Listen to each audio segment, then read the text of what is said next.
to do it. So you are welcome to just read it all. Finally, with the lab session, I provide you the video about how you can conduct everything hands-on.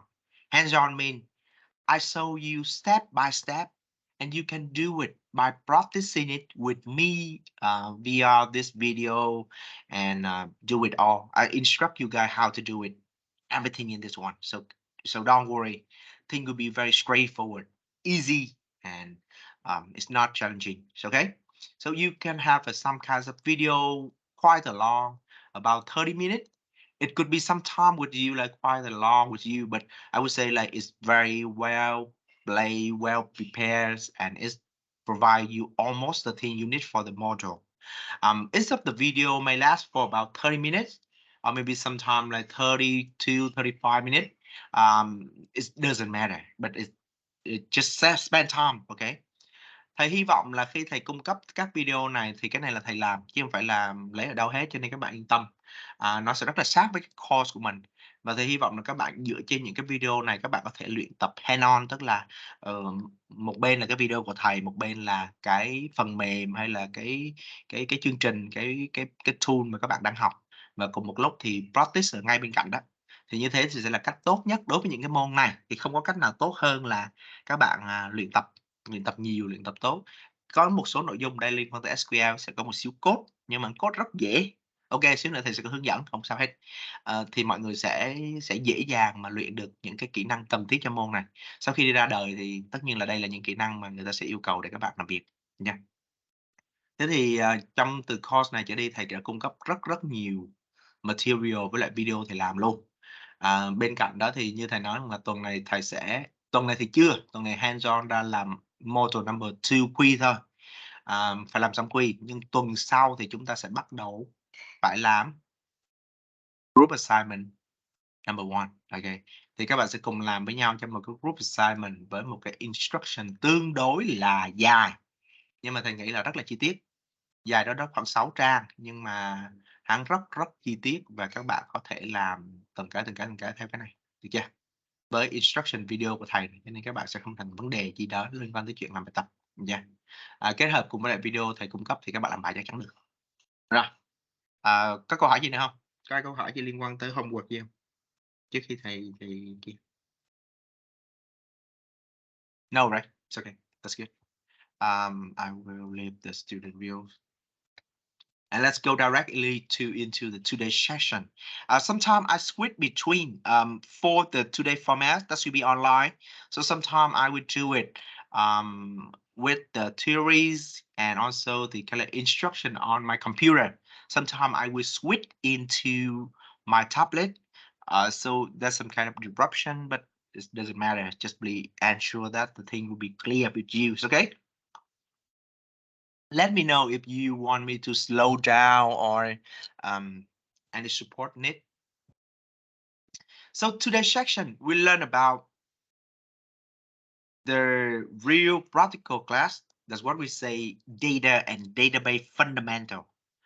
If I already mentioned with you, right? Data will be a process with 4 stages: collecting, analyzing, demonstrating, and finally interpreting.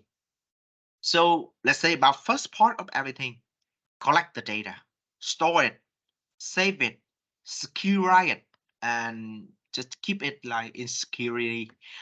So that's the thing we have to do with the data and also the database. Later in the course, we will also do some kinds of thing with the technical application of the data analytic. Like for today, we learn about SQL database. Later, pivot table and advanced things like Power BI, Tableau for business intelligence, and finally, for the end of the course, data mining with RabbitMiner. Ensure that we will go into habits or in our computer, so don't worry. I will show you step by step. For example, in the first, in the week number 2 and 3, we learn about SQL. Week number 4 and 5, we learn about pivot table and Excels. 6 and 7, Power BI, and for the rest of the class, data mining. Okay, so for each module, it occupies somewhere between 2 weeks or maybe 3 weeks maximum. And after you finish for all the module, all the content, I hope that you guys will get some kinds of knowledge and also skill and insight about how you can deal with the data. But then today we go into practice with writing some, of course, after some fundamental issues and also theoretical part about data and database. That's boring. You will also have to hand dirty with the practicing writing for some SQL, that means SQL, sometimes people call SQL query, to retrieve data from a database. So let's just go up on that one, okay? So this could be some of the learning objective of today. Like we will learn and scan through some basic and fundamentals of the data, like data type, values, how we can get it from some different resources, how we protect for the data. That's going to be theoretical part. Also, later in the second part of the today, we learn about database, why we need the database, and how we can use the database for some application to store for the company or your firm data or your organization data and use it. So right. So first part, let's say about data. Of course, after the class that I already mentioned about you, with you in the previous class about what big data, about the last sources of data has been stored by all the transaction of some big firm like Walmart, Amazon, the e-commerce guy like Shopee, Lazada, something like that. They generate for lots of data.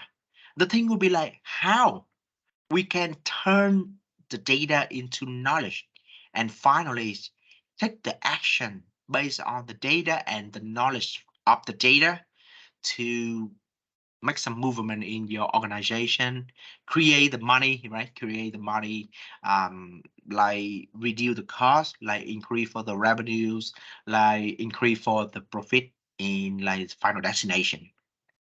So that could be the thing. Some of the basic thing we want to say could be data type. You guys might be very familiar with some basic terminology like variable, right? You guys all know about variable. That could be like characteristic of item or individual. And we also have the information about data, like that's going to be set up individual values. That's put into a table, that's put into the database, something. However, that's stored for all the information. However, with some basic thing about data like that, the most important thing will be like you have to know what types of data we have, what types of variable we have, okay? And there are two types of variable normally we deal with, would it be categorical variable and numerical variable. For this one, let's go and do it for some very fast checks with my tablet instead of this computer, okay?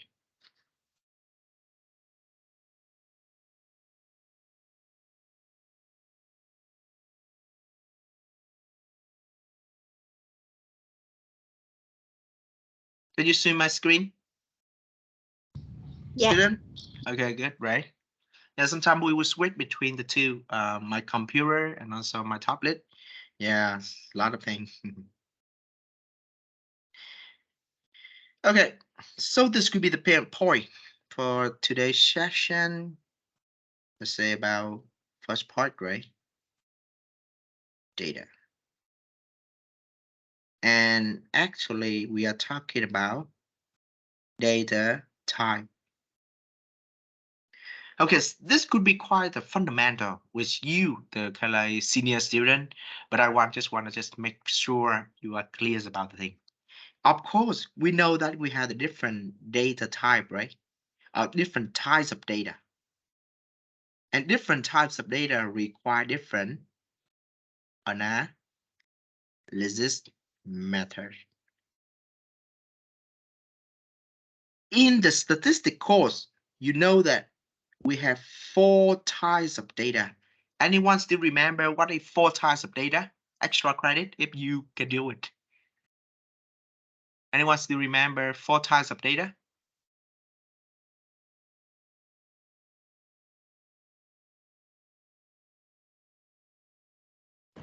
Can I ask? Okay. Read Yeah, on you can do it like Lý Thành Nguyên.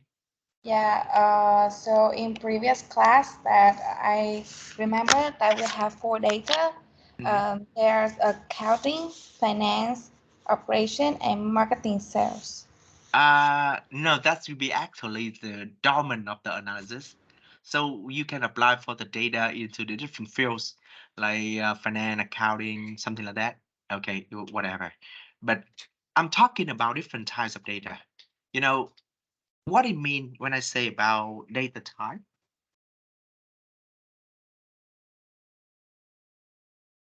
For example, over here, right?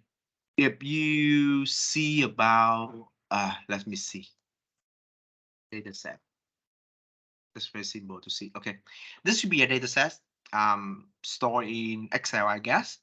And you see like we have the different variable, right? Order ID, product, categories, amounts, day, country. Okay, some of them could be, for example, product. They say carrot, broccoli, bean, banana, vegetable, fruits, or name of the country like US, right? UK, Canada.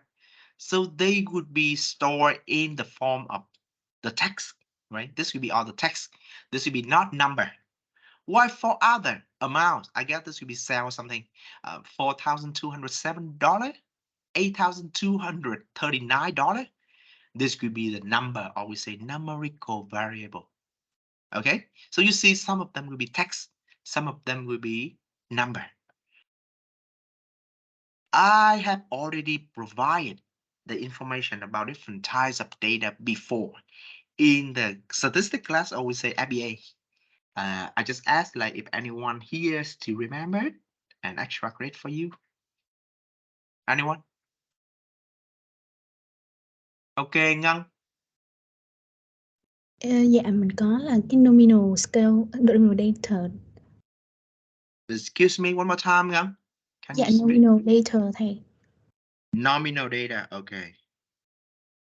And ordinal data. Ordinal data. Discrete data.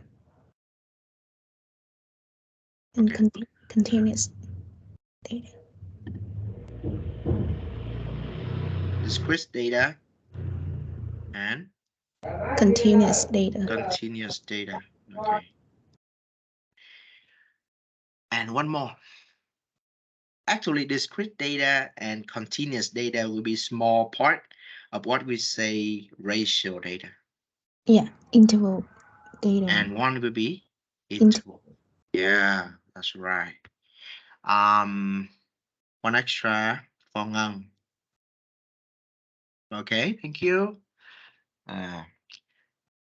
Now, if possible, anyone can give me the example of each types of data. Of each types of data. Ngân? Anyone else? No? Just Ngân? Okay, go ahead. Dạ, đầu tiên là cái thang đo danh nghĩa là nominal scale á, thầy, nominal data. Thì yeah, if possible, you can you just like say it in English? Yeah. For example, students of a school are classified by the school in which they are enrolled in a non-numeric label such as business or human, HR, education, or so on. Okay, so you say that could be in nominal data? Yeah, it's okay. A non-numeric label or numeric code. Okay, but I would say like some nominal data, and that's K. You mean about the major, right? Yeah. Okay, so for a student, they can have the different majors. They can maybe like just business in normal. They can be HR, right? Human resources, or they can be marketing.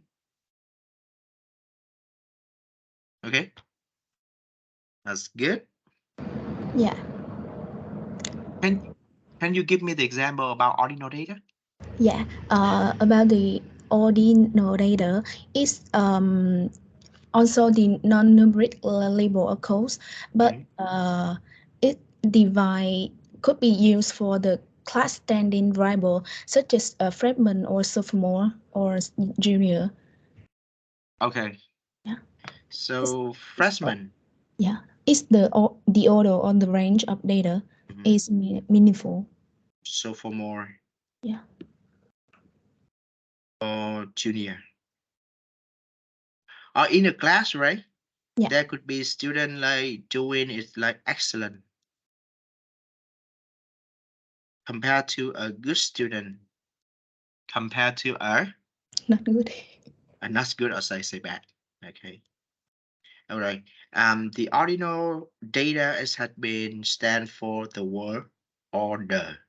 That means in the data you must have the order. Okay. Very good.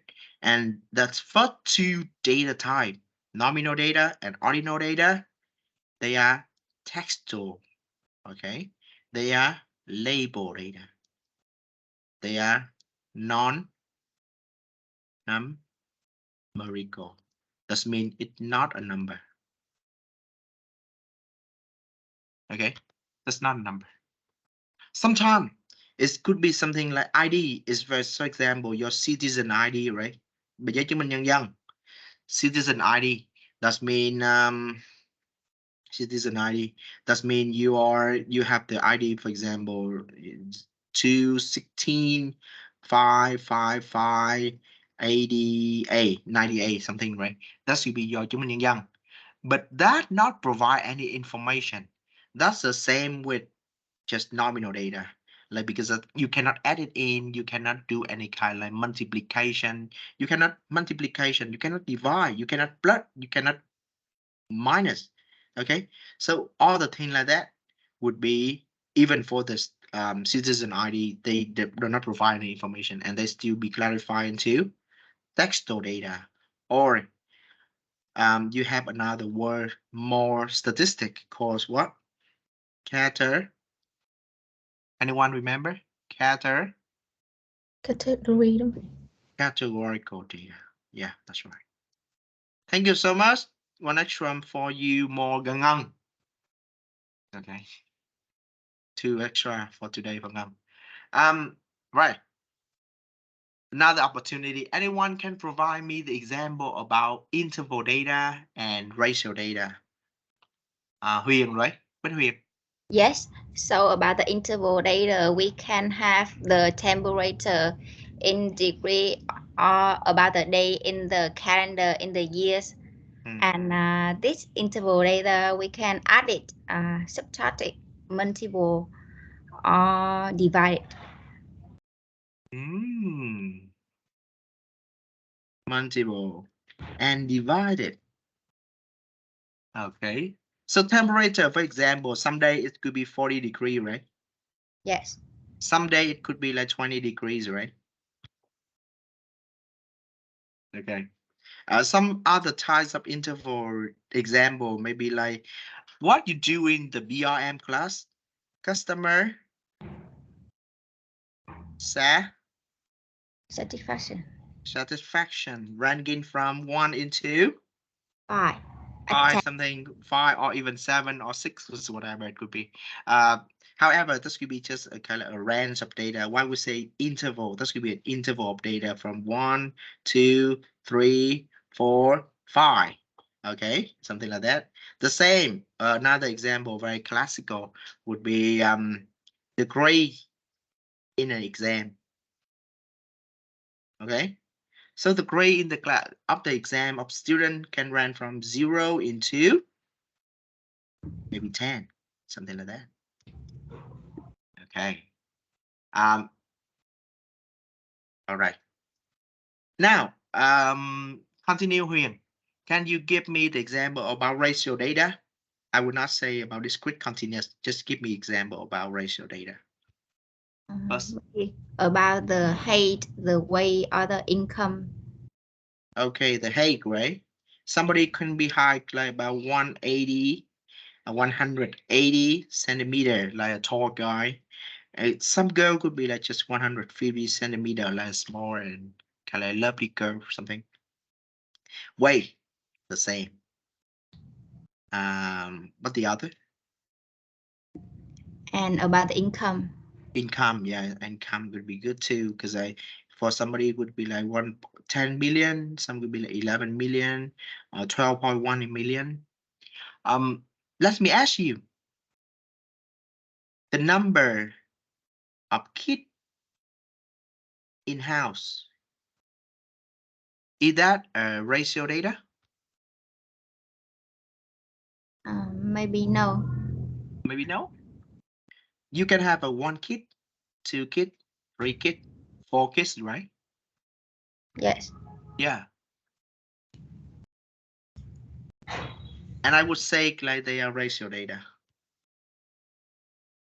It's okay. Thank you, Huyên.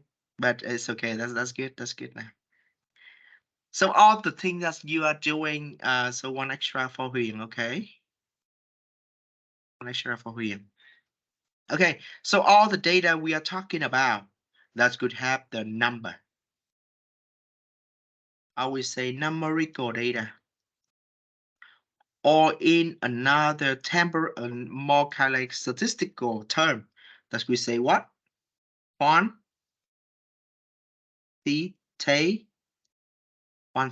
data. Because they are the number. Here would be the thing different between interval and ratio. Interval data and ratio data will have a big difference. For example, why we say about the ratio? Ratio means you can divide, right? You can have percentage, right? And let's say, we'll say about weight, okay? For some fat guy like a sumo weight, he can have the weight like about 150 kilogram. That's totally normal with a sumo. I know that because they have to fat up them very quick to have a very big bodies with a lot of fat. Something I'm not sure. And with a small girl weight, okay. Maybe in our class there are lots of girls who just weigh like about 50 kilogram. And if you divide, you compare the weight between a sumo and a girl, you can say like this should be 3 times, right? And you can say a sumo is 3 times heavier than a girl. Is that good? Is that good? Is that good? Yes. Okay, we can say it. That's good. The same number of family, number of kids, right, in the house. A family A, we have 4 kids. Family B, we just have 2 kids, and let's divide for 2. That means A had 2 times more kids than B. Is that good? Yes. Yeah, that's it. Good. And we say okay about that's great. So even for weight, even for income, for example, company A divide for company B, company A revenues, right? That year revenue is 6 billion. Company B just 1 billion. You can say like A making 6 times more than B. It's okay. Totally fine. Because you can divide. You can make the comparison by division to make it to be a ratio. But that could be like totally fine. But here will be the problem with interval data. Even when the temperature, even when the customer satisfaction or grade exam, they all have the numerical data, but you cannot do something like this. For example, in one day, like in summer, temperature, right? It could be 40 degrees. And the winter temperature would be 20 degrees. If you make the division is equal to 2, but can you say something like, oh, it look like summer is 2 times hotter than winter? Can you say something like that? No. No. The same thing, grade about grade or customer satisfaction. Sorry, for example, Huyên, at the end of this course, her grade could be like maybe 10. And one guy, for example, anyone? Somebody, hey, sorry, Duy, it's okay. This is just fun, okay. Duy grade, he'd make it very bad and he just make it 2. So if we divide about the grades of Huyền and Duy, we say it will be 5 times. Can we say like Huyền is about 5 times smarter or brilliant than Duy? No. No, we cannot do it. We cannot say that. The same with satisfaction. Satisfaction of a customer A would be 5 divided for the customer B satisfaction would be just 2. It would be 2.5. We cannot say like A is 2.5 more time happier than B. No. And that's the reason why, okay? That's the reason why we cannot make percentage in interval data. Okay? In interval data. All right. So that's the difference between the two, between interval data and ratio data. However, it's a little bit more complicated in this call compared to the previous one. So in the interval data, okay, they still the two different types of data. You all get it clear, right? I just clean it very quick. So even when we have the ratio data, we have discrete data and continuous data.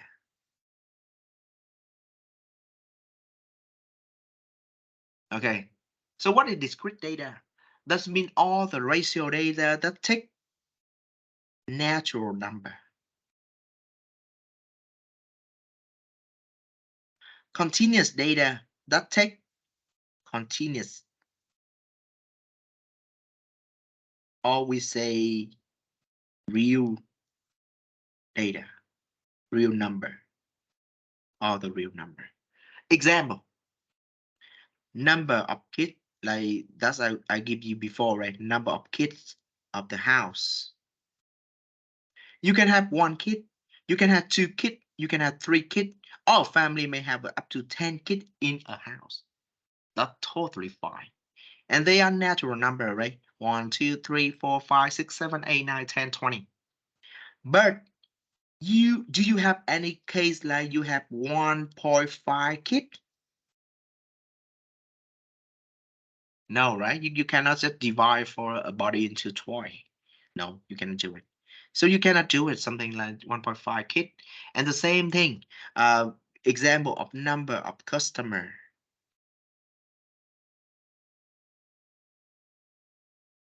Come to the store.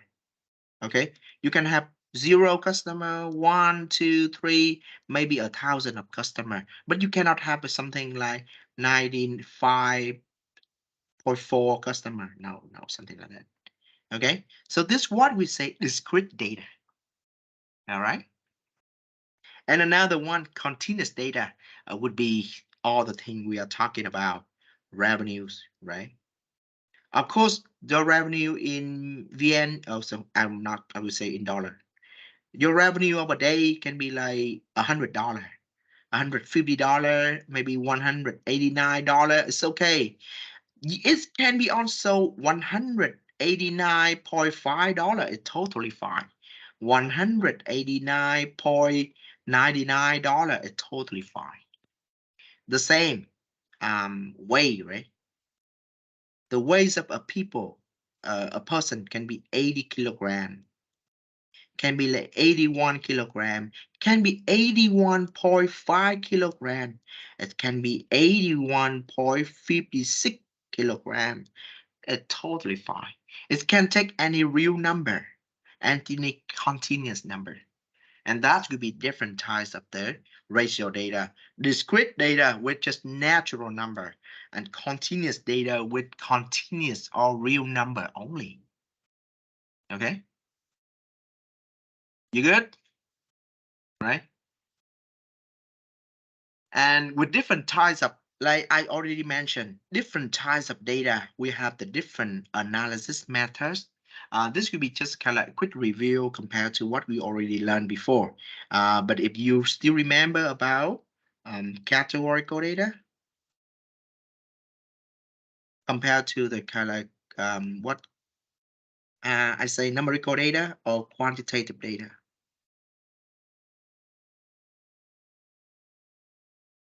So between categorical data and quantitative data, we have the different method to analyze. For example, if the categorical data would be just the number of the people and you ask them about the gender. For example, the first one could be male, second one could be female, third one will be male, second one until like 1,000 of them, and you ask them about their gender, male and female. You can finally summarize them in some way. First of all, a table of frequency, like male, right, or female.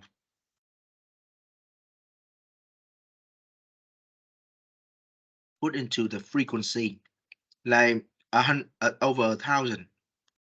You got 400 could be males, 600 could be females. You can do also the relative frequencies, like this could be 40%, 60% over 1,000.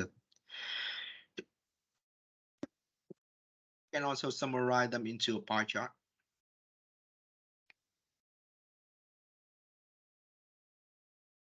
You can summarize them into a pie chart.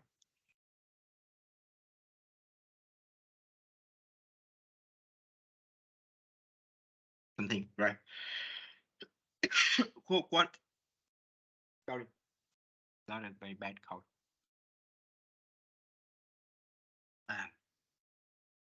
In another case, when you say about quantitative analysis, when you do it and ask people about the income, right?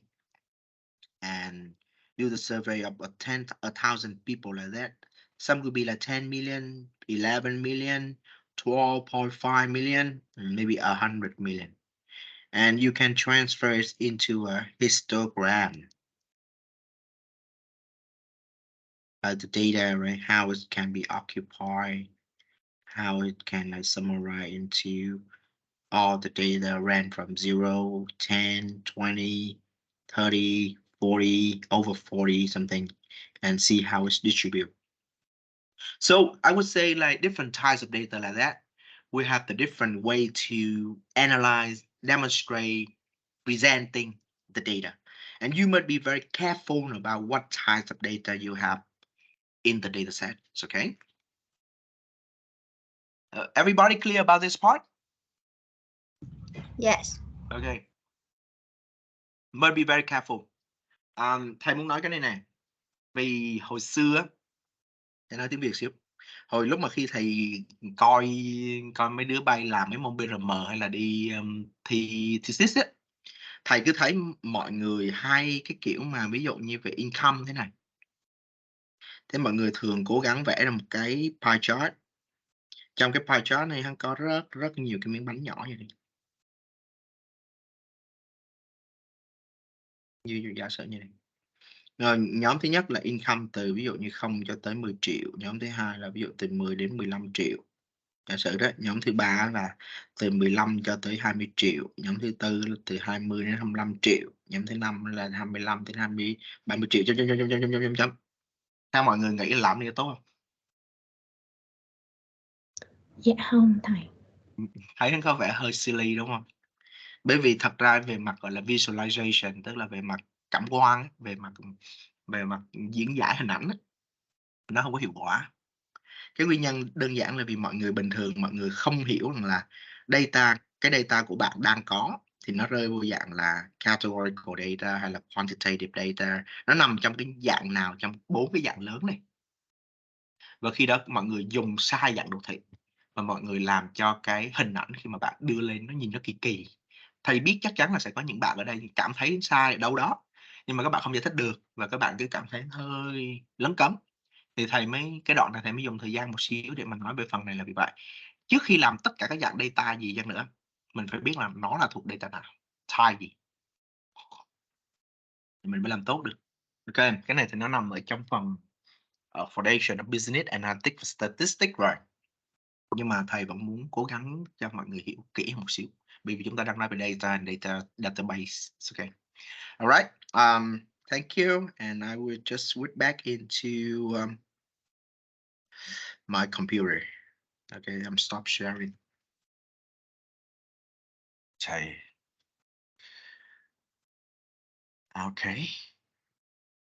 Okay, let's come back into the class. So I already mentioned about the different types of data, right?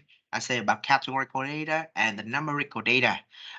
You can see about all the thing and the detailed explanation I put into the PowerPoint slide. Try to just stick with that, and some of them will be appears in the quiz.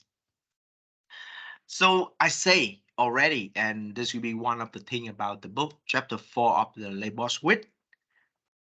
So the book Lebowitz can easily find it. You can easily find it in over here. Okay, I provide big data and the business analytics link into my Google Drive. Okay, so this could be the book of the J. Lebowitz, and that would be a book from a leading Starbucks coffee company. Okay, so this could be a real industry books, and that could be very good. And they have some kind of chapter. So sometimes I provide here with the detailed instruction. You should come back and watch the chapter from the books. That will really help. Okay, right. So the data types I already mentioned with you, quantitative data and the qualitative data. But sometimes the data can be kind of like divided into the different one, like structured data, unstructured data, and semi-structured data. You will see it. This one will be very kind of like ties up like hard to say what is structured data, unstructured, and semi-structured. Most of the case, for example, in some of the example like this one, right? This will be the cell database or all the thing you see on the computer in the data sets will be something well structured. This all will be like well structured data. However, in this big data era, the types of data just occupy 5 to 10% of all the data of the organization. Thực tế thì những cái dạng data mà các bạn thấy giống như thầy hay cho ví dụ này, các bạn nhìn thấy hoặc là các bạn làm trong mấy cái môn mà như BRM chẳng hạn. Thì những cái dạng data này là dạng là structured data, tức là đã rất tốt rồi và data có thể put vào trong những cái dạng như là những cái cell ở trên Excel như vậy này. Thì cái dạng này chỉ là chiếm occupy đâu đó khoảng bây giờ thì khoảng tầm 8% tổng cái dữ liệu của các doanh nghiệp thôi. Thầy muốn nói là nó chỉ 8% thì cái là dữ liệu của doanh nghiệp thôi. Vậy cái còn dạng dữ liệu còn lại là gì? Music, voice, noise, video, okay, image, something like this. They are all what we say unstructured data. Okay, this will be unstructured data. And now, I believe that occupy up to 80% of all the data in the world, most of the time. So if you really work like a data scientist or data analyst, you will sometimes have to deal with the unstructured data too. But that will be really complicated, and that's out of the scope of this course. Okay, but because we don't do anything like language processing, we don't do anything like computer vision, we don't do anything like about text mining, so we don't deal with this kinds of data. Semi-structured data is somewhere between structured and unstructured data. For example, the text form. Okay, so what we say about the kind of like text data. Okay, the text data you got from, for example, here. Okay, a text on Twitter, a text from a website, something like this. This can be copied into an Excel file, a JSON file, or XLM file. Okay, XML file. Okay, so an XML file can be something look like coding. If somebody has already seen before, this will be something the people put behind of the website. For example, if I do it and talk about this kind of website of VN UK, right? If you do it like F11, sorry, control use. Oh, they don't do it. They are not allow me to do that one. Control use. Okay. Nếu như mà các bạn để vào dưới cái back gọi là cái front end thôi, cái này chưa phải tới mức back end của cái website. So all of these kinds of data behind this one, this language, sometimes we say about JSON and SLM file, and they will be more complicated than just a regular structured data. This could be semi-structured data. Cái đây chính là dạng semi-structured data. Semi-structured data thường sẽ là cái dạng data nằm trên website, nằm sau một cái nền website như thế này. Nó được diễn giải bằng các dạng như là các tab như thế này. Thì thực tế nó sẽ là những cái dạng semi-structured data. Ở đây nếu mà ai làm về liên quan tới web dev ấy, liên quan làm về HTML này, hoặc là về SSP hay là về CSS ấy, thì mọi người sẽ làm và thấy những cái dạng semi-structured data này. Ok, anyway thì chúng ta sẽ không cần phải nghĩ nhiều về cái unstructured data và semi-structured data này. Vì trong khuôn khổ của cái môn này chúng ta sẽ chủ yếu là tập trung liên quan tới structured data, nhưng mà thầy sẽ introduce một xíu như vậy để mọi người biết là có nhiều dạng data lắm. And transactional data and incidental data. Just read it in my notes, okay? And you can see about all the things related into the types of data. So complicated, so I don't want to just spend too much time on this one. I don't want to just mess you up. And the cost of values of data, okay, right? When you have the data in your company, in your organization or your firm, you have the cost to create it. You get the cost to acquire. Acquire means you take it. Okay. For example, I say about the case of my company, right? We try to make the digital transformation. We try to acquire the data about sales in all the gas station. And before that, there's no way to collect it. We buy the sensor, we buy for the new computer, we buy for the cloud to store all the sale data of all the gas station. And that's the way for us to acquire it. And it costs us more than 4 billion Vietnam đồng to just make some digital transformation and acquire the data like that way. Okay, so it's costly, right? And even when you have the data, you have to store it. You have the different way to store the data. Okay, you can do it by just save it right into this big centralized data storage, centralized data warehouse. Đây được gọi là các centralized data warehouse, tức là công ty của bạn nó có một cái gọi là cái phòng server đó, thì các bạn có thể lưu tất cả những cái dữ liệu vào trong cái phòng server này của công ty. Thì cái này là cái hình thức mà cách đây khoảng tầm 10-20 năm, mấy năm 20 năm trước thì người ta chỉ là làm như thế này. Mọi người mà xem những cái bộ phim cũ là cái gì đó mà hacker nó chạy vào trong phòng dữ liệu của công ty rồi hắn đút cái đĩa cứng vào nó chép dữ liệu là đây. But that's risky, right? And there's some kind of very kind of big threats. For example, when it's out of the electricity, so this server will shut down suddenly, and you lost some kinds of data, or something like somebody break in and store it and do it some kind of data breach, or what is people steal or data stolen. Okay, so the people don't want to do it. Later, the people say about something new. What could people call? Cloud computing.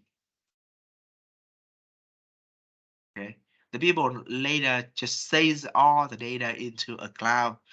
Your Google Drive, your OneDrive, your Dropbox, or even your Apple.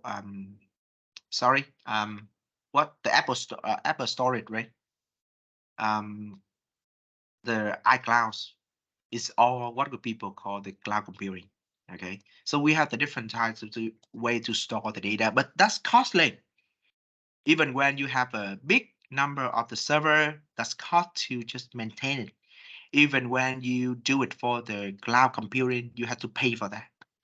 Secure, that means secure, that means you have to protect your data from the hacker, and it's costly. Process the data, analyze the data, and assess the data. That's what we learn in this course, data analytics. And that's require a lot of kind of information, knowledge, skill from the worker to do that one. And that's costly too. And that's why I say, like, when we have the data, It's hard to do it all. Create it, acquire it, store it, secure it, process it. It's all costly. However, if you can combine all the data together, like I mentioned in the first chapter, right? This help you to make money, and that's help you to increase for the proficiencies and the efficiencies of your company. That's help to reduce the cost. That's help to enhance for the performance. That's make money at the end of everything. Okay, yeah. So that's just some of the very fast see about the data, and if we say about data resources, that means where you can collect the data. You get it from different source, primary source or primary data, right? The way you collect, the one who collect the data will be the same one who uses. The way you do for the survey, right? In the BRM class, you send out for the Google form and then use that data for you for the analysis. That's going to be primary data. However, if the people who collect the data is different to the one who uses, like for example, I'm going to somewhere like in World Bank, right? You already learned about World Bank data. So the data of World Bank, they provide me, for example, the information about Vietnam. Okay. And somebody had collected. They provide me a lot of information, for example, life expectancy of the Vietnam, how they have been jump up. Oh, big jump last year, man. 78 into like 75. The population and also population growth. Somebody collect it. The only thing I have to do will be just go and find it, download it. Okay. And ta-da! We have the full video. Sorry, we have the full data set over here. Totally free for me. Okay. So this could be the thing will be like, yeah, somebody collect it for me and I just have to use it by myself. That's what we say secondary data. All right. That's could be what we say dữ liệu sơ cấp và dữ liệu thứ cấp. Yeah. You can also get it from internal or external. That means you get the data from the internal of your phone or you get it from somewhere else. Okay. Internal of your phone will be something like the same with my company, the same with the Walmart or Winmart. They have the data generated by the system and then they collect it and use it. While external data, like the same way I download the data from Workbench, that's the same way I can go and see some data from like a few 68.vn and they provide me all the information about all the thing about the information. For example, I can see it, the information of Vinamilk. Okay, and they provide me all the thing here. You can go and see about, for example, how the price of the stock go down and down. You can go and also see some kinds of like financial ratio. They have not collected for a long time. But for example, here, the financial balance, okay, balance sheet. You can also download it. An example here, oh, no, but you cannot do it at the before 3 a.m. something. Something, but like, yeah, you can easily download for all the data from them totally free. It's somewhere else, external of your organization, right? But it's will be here. Okay. Mấy đứa có biết là có thể lấy được những cái dữ liệu này từ trên trời đất xuống không? Từ lâu nay không? Học mấy môn khác mọi người có chỉ cho mọi người mấy đứa là biết là có mấy cái dữ liệu này free không? Dạ không thầy ơi. Thực sự là có rất nhiều cái dạng dữ liệu. Nếu như mà các bạn làm đề tài, nếu nó không nên ra đề tài, nhưng mà sau này làm, ví dụ các ai làm về liên quan tới finance hoặc là liên quan tới về những cái về macro thì nó phần lớn là nó được free. Rất nhiều cách để có thể nó không rất convenient, nhưng mà thường thì nó sẽ free cho các bạn download. Dữ liệu này sẽ rất là dễ mà các bạn làm cái đề tài nếu liên quan tới dạng như là finance hay là accounting hay là economic so với lại chuyện là đi làm survey, vì chỉ cần lên down là có. Sướng này. Okay, let's come back into the class. Okay, so For the rest of that one, okay, how you collect the data methods by you do some kind of design experience, you do the survey, observational study, the same with what you done in the previous class of the BRM. Okay, I will not talk about that anymore. Just go and do it that way. This is how the people collect the data. And of course, when you have a loss of data, the thing will be problem about data breach and data privacy. Data breach means data be stolen. Okay, somebody who hack into your system, take the data. That's all thing very very serious. I remember back to 2016, eBay. eBay would be one of the very big website. eBay.com will be one of the big website about e-commerce in the US. They sell all the things the same with our Tiki or Lazada or Shopee, but they in the much bigger size. So in 2016, there is a data breach of eBay in 2000. Yeah, eBay had been hacked in 2014, and at that time, it had been hacked for 150 million records. That means 150 million user, everything, the information like the credit card, the balance, and all the information like that had been hacked. Okay, so that's will be one of the big problem. You have to be very careful about the data privacy. The same thing I shared last time, right? When you provide too many information into the system of company, they can save your data, but the thing will be like they may not use it, but somebody else will try to just get it and hack it out and get it to harm you. So we do have some scam, some lừa đảo. It's all come from data. Okay. All right. Let's not talk about that in detail because you guys can all read this part, and this is all the theoretical part. I don't want to just waste the time for that one. I would say about the important part of today, database. Okay. So now we all say about data. We all say about, yeah, if we have very big data set, we have a lot of data. How can we store it? The way to do that one would be database. Okay. And in that section, let's talk about how and why we have to have the database. What will be the main component of that one? A database management system. How we can apply it. And we say very quick about NoSQL database because recently the conventional database could be SQL, but sometimes the people get rid of the SQL but say NoSQL. Okay. So why database? You have a lot of data. You want to organize this.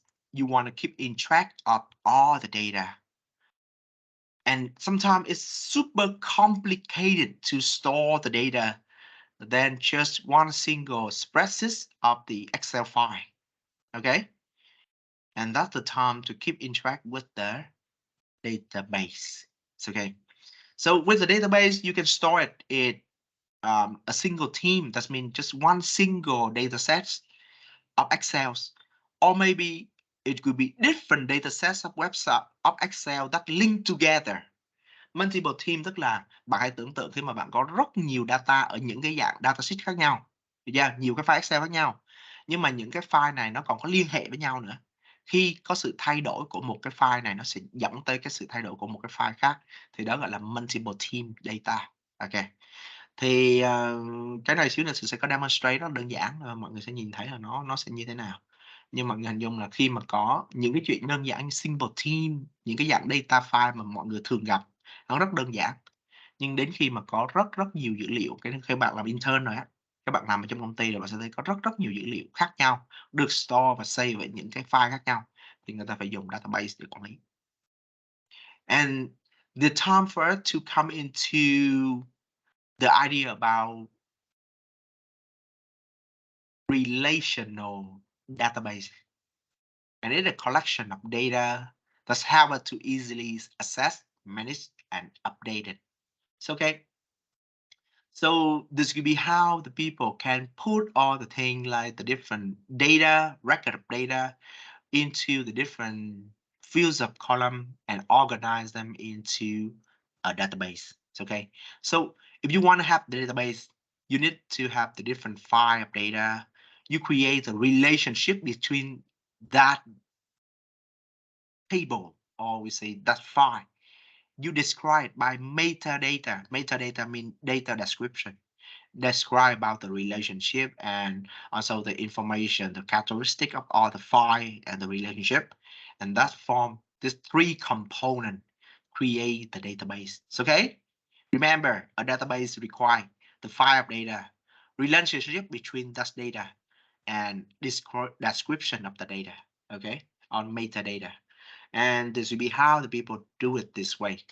Okay, first of all, I know that this one could be quite a challenging. So let's say about the database in this one first. Okay. Let me know if you can hear about the voice of that one, right? Okay. Let's see like about micro record and meeting effect and let me speak. Okay.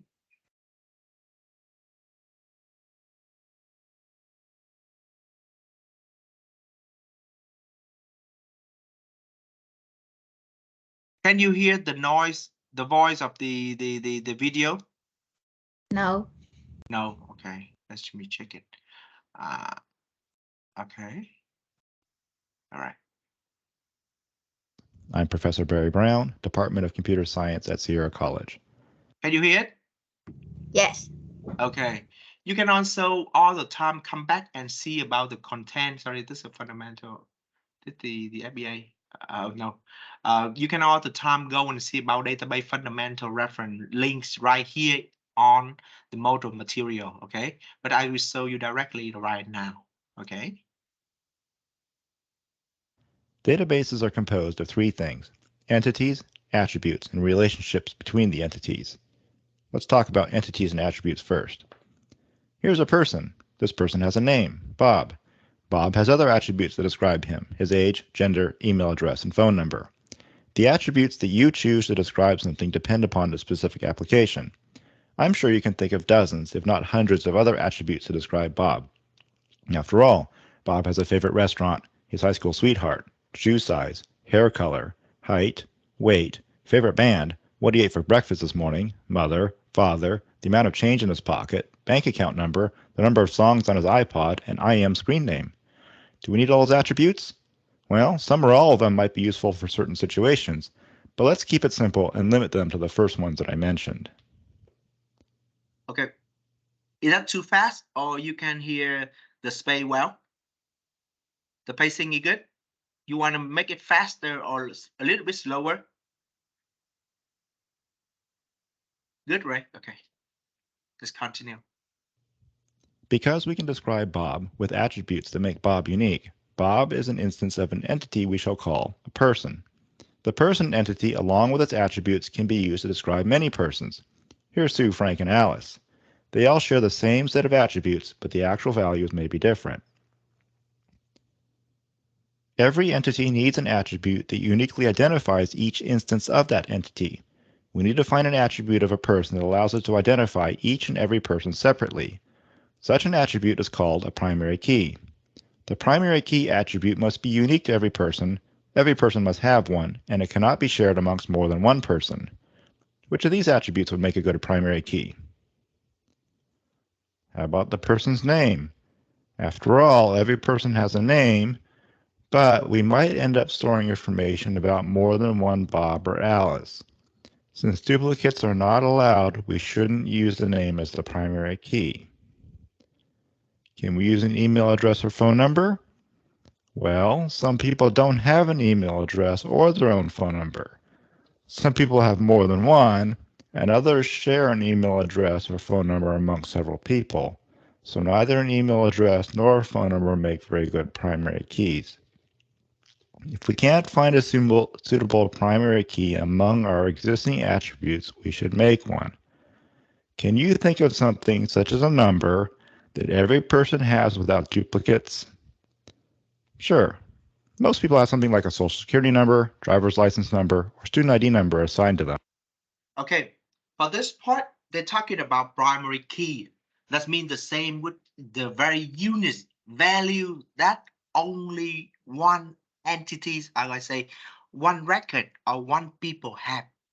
They say like you can use the different one, for example, the driver license, right? Because like for each person just have a one only driver license, or they can use what the social security number. That's something like our tax number, giống như cái số nó giống như mã số thuế cá nhân. Another one could be like what the social ID, or we say the citizen ID, giấy chứng minh nhân dân hoặc căn cước công dân. Okay. Cái này thầy nói tiếng Việt một xíu. Tức là khi mà mình bỏ dữ liệu vào trong bảng á, thì những cái giá trị này nó phải rất unique, tức là làm sao phải có một cái giá trị mà để đánh giá rằng là dữ liệu này hoàn toàn khác với cái dòng dữ liệu khác. Phân biệt bằng giả sử như ở đây là những cái số, những cái dữ liệu như là số ID chẳng hạn, là không có ai giống ai hết thì mới được bỏ vào và nó được gọi là primary key.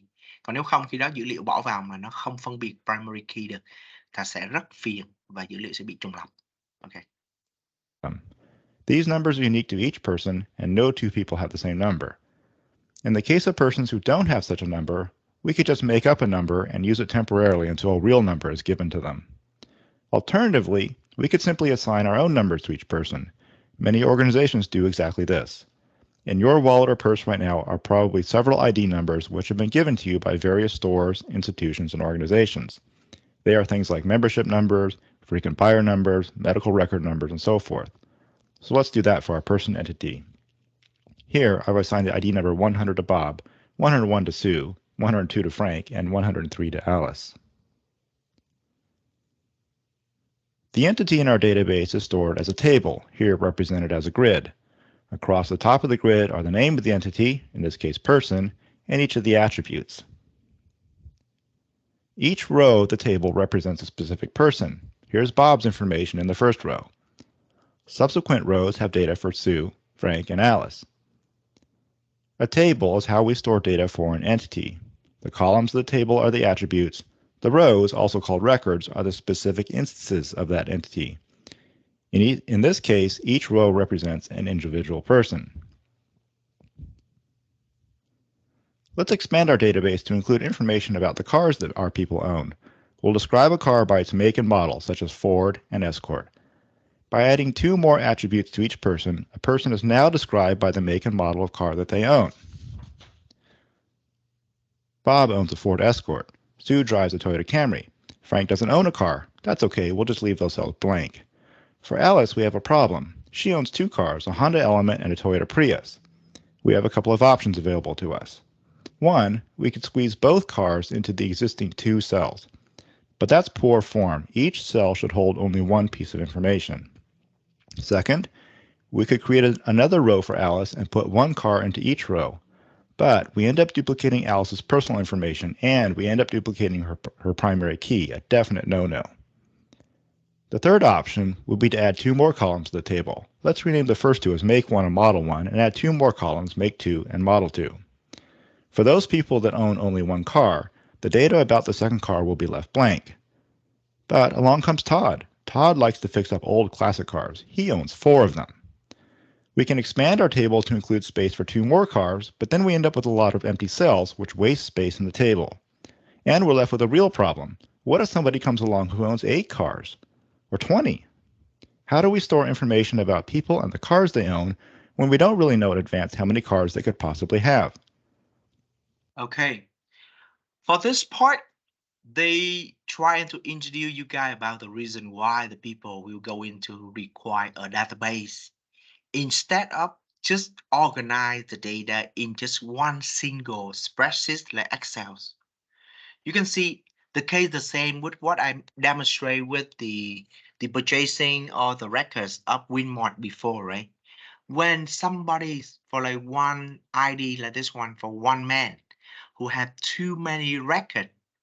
But the thing will be like when we design for a spreadsheet look like this, I mean like with Todd, he have a 4 different card. good file with us when we create for some more attribute. Okay, the thing will be like that make the database look, the data sets look very kind of redundant and waste of space. Because like for somebody who don't have the car, this could be all planned. But anyway, it is planned. Even when it planned, it's occupy the storage and the computing powers of your computer. Okay, so the people, if we just try to organize the data in just one single data set look like this, there will be too many problems about organization. And this will be how the people move forward from just one single team data set into a multiple team database.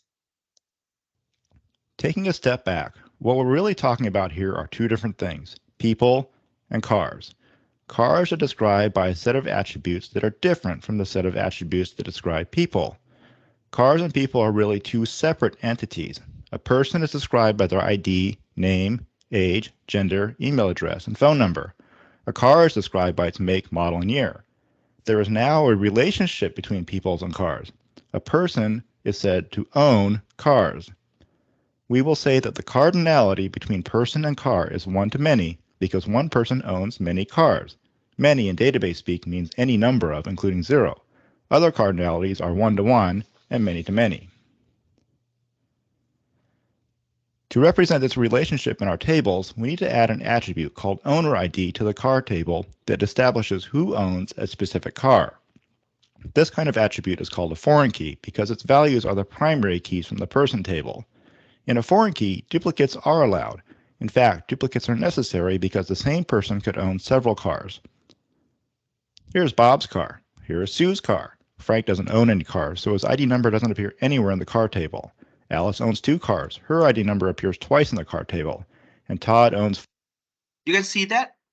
So the suggestion of this part would be like, instead of just using one single spreadsheet, they try to just divide into different data file, or we say 2 different spreadsheets, and just one about the person, the information of the one who are owning different car, and another data, the data sets will be called car. That's mentioned about that. If the owner ID would be like, for example, 104, how many car he we going to have, right? For example, Todd, even when with like 104, we know that would be Todd, right? He's 26 years old, male, this email address and the phone number. And this guy, he had 1, 2, 3, 4 record. And that's helped to say a lot of space, I'm pretty sure, compared to our previous one. You see? Okay, so that's going to be the advantage of using a database. Frank doesn't own any cars, so his ID number doesn't appear anywhere in the car table. Alice owns 2 cars. Her ID number appears twice in the car table. And Todd owns 4 cars. His ID number shows up 4 times next to each of his cars. This is a much better way to organize the data in our database, instead of using one large table. Okay, the same, right? For even in when we have the like friend in the person table, you can see like it didn't appear in the car table because he doesn't own any car, and that's the reason why we have the owner ID here like 100. Okay, of Bob, 101 of Sue's, and 103 Alex, and 104 of Todd, but didn't have any friend here. That's good because anyway, Frank doesn't have car. It's not necessary to have any records of friend right over here in the car table, and that happens to save space and resources. Okay. Let's review some of the terms and concepts we covered in this video. An entity is a thing that we want to represent in a database. An attribute are things that describe an entity. Each entity is represented in a database as a table. The columns of the table are the attributes, and the rows of the table are the individual instances of that entity. A primary key is needed to uniquely identify each row of a table, and a foreign key is an attribute of one entity that refers to a primary key of another entity. Finally, the cardinality of a relationship may be one-to-one, one-to-many, or many-to-many. All right. Is that good? Is that good, Yes. student? Okay, I think that that's you. I select this video among of kind of thousands of other videos because this one is quite short and quite clear. They give us about the motivation. I mean, all the idea behind like why the people have the motivation to use the database, and if you are not so clear about that one, I just kind of recommend you guys to just watch this video one more time. And if in case like you want to just study more, we have the extra video, extra material here about the SQLs. Okay, so they will provide you guys some kind of more information about that one. If you want to just read about the relationship, but I think the video is really good one. Any problem? Question that you not clear about the database? Any problem? Student? No, right? Okay, so this is some of key concept about the database, okay? And let we just stop it here a little bit, take a break before when I come back into the kind of like what the practice part, the lab part of the today's session, and then we say about how we can use the SQL and some of the other concept like normalization and denormalizations. Okay. If you don't have any kind of question or any question to raise up, no, right? Dạ thầy ơi, Okay. Danh lại với. Do lúc sớm À. bạn con đó em vô trễ. Who that one? Dạ Cao Thị Mỹ Duyên. Cao Thị Mỹ Duyên. And anyone else? Trần Thị Thu Thúy. You here? No, right? It's okay. Okay, thank you. Say, and I close for the attendance count for today. Let's take a break like about 10 minutes, okay? About 10 minutes, and we come back at 10:30. Okay, see you later.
All right, student, are you here?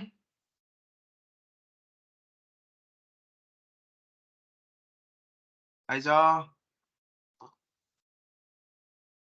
Okay, let's come back into the class and just do it very quick. Mấy đứa thấy sao? Cái course tới đoạn đầu này thấy nó có technical hơn nhiều so với mấy course hồi xưa bay học không?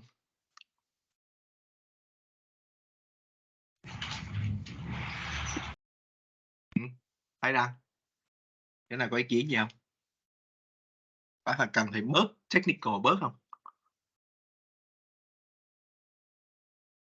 Chưa đâu, đợi mấy bài sau. Ví dụ như bài hôm nay thì tuần này chúng ta sẽ học về database, thì chúng ta sẽ học sơ sơ SQL. Mấy bài sau nữa thì chúng ta sẽ học về mấy cái phần mềm khác. Mỗi thứ như thế sẽ có một cái khía cạnh của data analytics and business analytics. Mình sẽ thấy rằng là nó sẽ mở ra cho các bạn một cái kiểu như gọi là chân trời mới thì không mất đó, nhưng mà kiểu như một cái vùng kiến thức mới, nó hơi là khác so với những gì bình thường bạn học về lý thuyết hoặc là về gọi là soft skill là chính, thì cái này sẽ là những hard skill, những cái mà về mặt kỹ thuật luôn. Ví dụ như học xong course này các bạn cố gắng học về SQL, các bạn cố gắng học về business intelligence qua Tableau, các bạn cố gắng luyện một số kỹ năng trên Excel, nhưng mà khác với những gì bạn học ở FBA, và học data mining một xíu trên RabbitMiner. Thì mỗi thứ một xíu đó, tất nhiên là hắn không thể nào trong vòng 10 tuần không có cách nào thầy dạy cho mấy đứa bay thành một BA được, nhưng mà at least là nó là một good foundation để mọi người, nếu như mọi người có muốn switch track qua những công việc có tính kỹ thuật này, thì các bạn có thể là ít nhất là bạn có một cái hình dung. Thì thầy nghĩ cái course này nó khá là hay, nó là một cái course practical. Okay. All right, let's come back into the class, and with all the things we say about the concept of the data, right? Relational data, that means when the data organized in the tabular formats and have the relationship between the table of data, column of the data, primary or foreign keys, the row of the data, or query. Query does mean when we use the SQL code to retrieve the information from the database. Later in the course, right now, after this one, I will show you how to use the SQL, okay? But basically, I show you the concept of normalization and denormalization. For normalization, that means the same with the database concept that have been demonstrated on the previous video. When you have a very big table of data, that means the big spreadsheets of data with a lot of redundancies, you can reduce that problem by break the big spreadsheets into smaller data table. All right, and by this way we can reduce the data redundancies. However, when you want to merge all the information of different table into one spreadsheet, that's what people call denormalization. And we combine all that data into one single table. That makes redundancy happen, but however, it simplifies data query. Of course, if you spread the data out, okay, into the different table, that takes time for you to remerge them all and try to query the data. But if you have a very big data like this, that take a lot of space and resources of the company, of the computer. Okay, so let's say about how the people do normalization to save space. And from this data, this will be the original data, okay? Later, right now, I will show you that one in the normalization demonstration data file. So this will be the real data file, okay? So this is the raw data, okay? Maybe it's look a little bit too small, okay? So this could be the real data with about 15 record, right? It is a 15 round of data with a lot of record. And for each store, for this 15 store, they are located for the store address, where the city, the state of the city, and also in which country. Of course, this all data about USA, okay? It will be the US, and that's will be say in the state of New York, California, or whatever. and they would be in the different city like Brooklyn, San Francisco, Los Angeles, the city of the New York, the city of the San Francisco, city of the California. Sorry. So this would be 15 record of data. Okay. The thing would be, I would hope to reduce this complicated and redundancies in the data. What does it mean? Okay, you see over here about Brooklyn, right? This city appeared for 3 times, and all the time we had to retire like Brooklyn, Brooklyn, Brooklyn 3 times.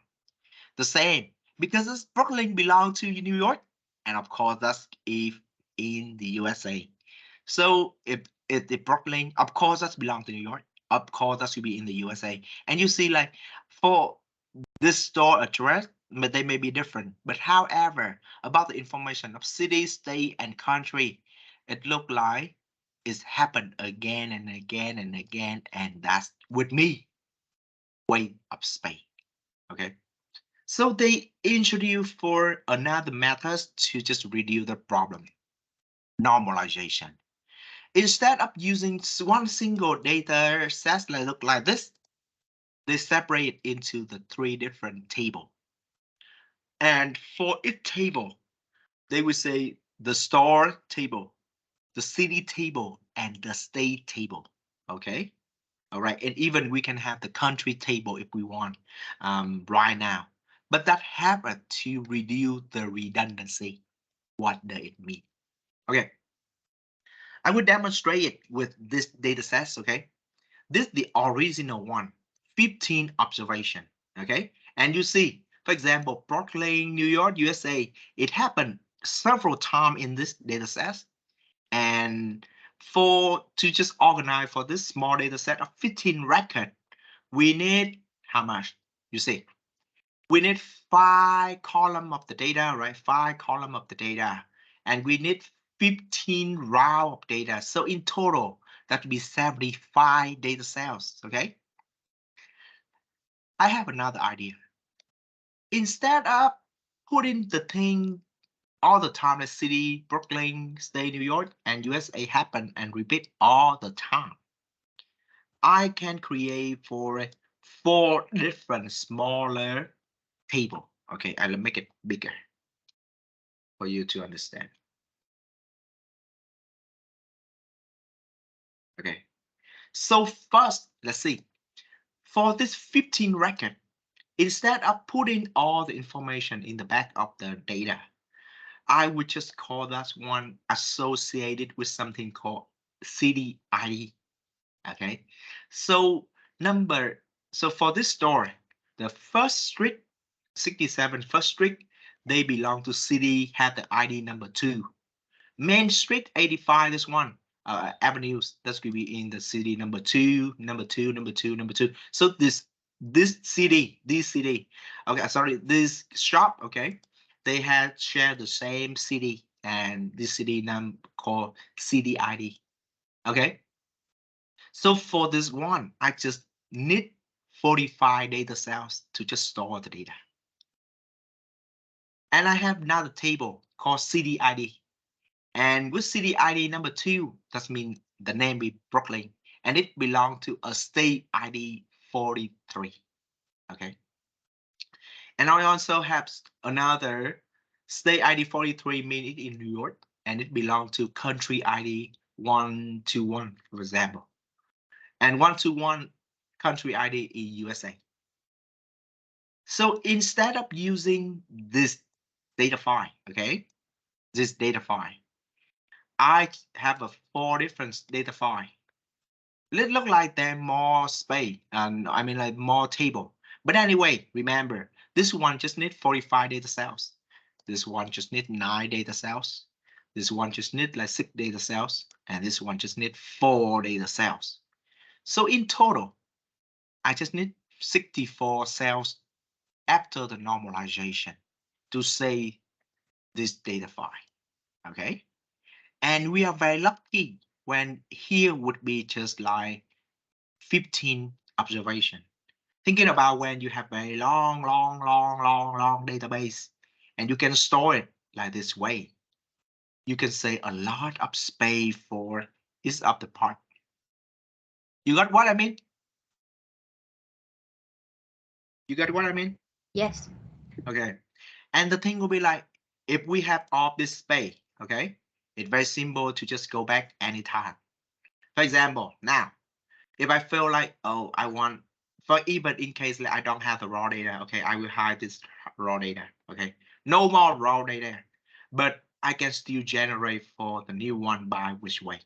First, the link between the state ID and the country ID can help it to clarify this information. For example, state ID 43, that's in New York, right? And the country ID will be like 121. So it's very simple to know that 121 will be USA, right?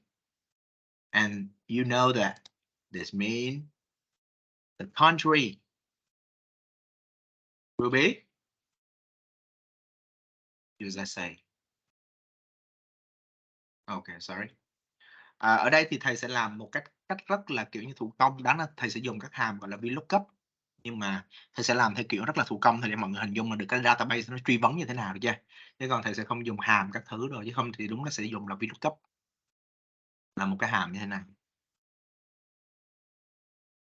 để mà truy cái dữ liệu này, data value này nó thuộc vùng dữ liệu này, ok, thuộc index F4, thuộc index là 2.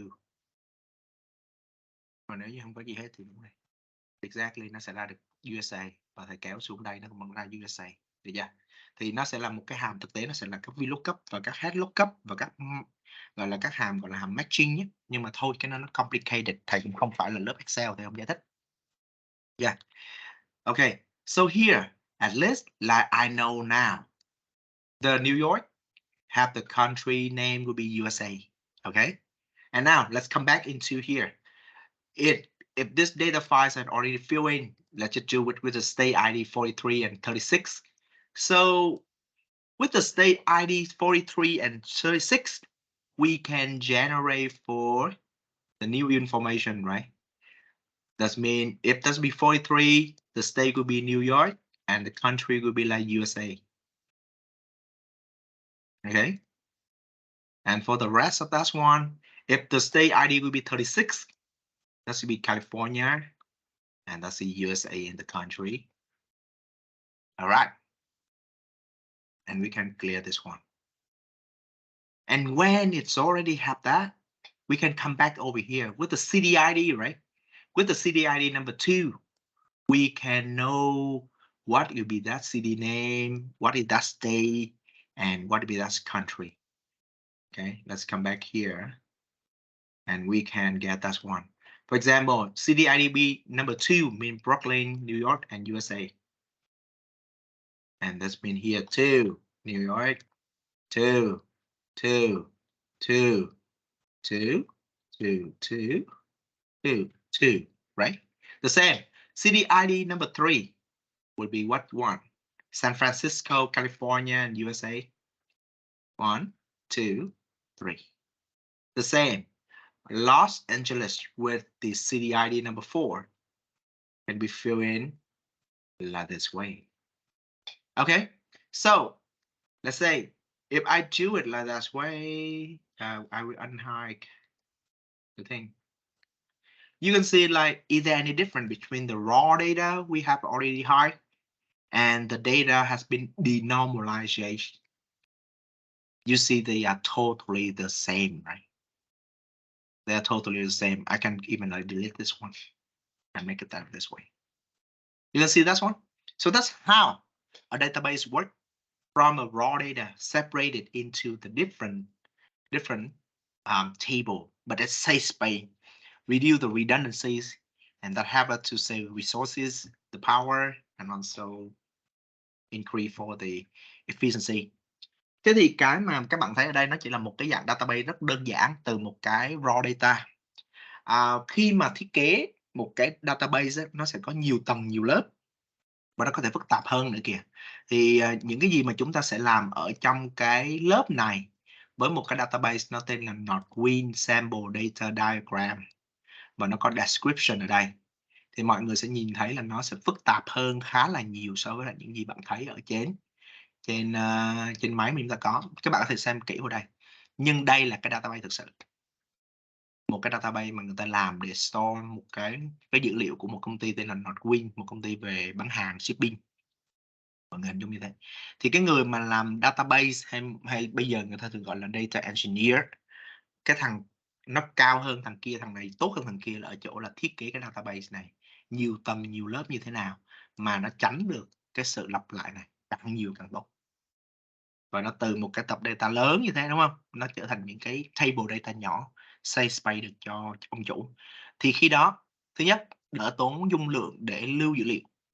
Cái thứ hai, khi mà nó đã cái database mà nó đơn giản, nó clear, nó concise, nó precise các thứ, succinct các thứ, thì cái database nó truy vấn rất nhanh.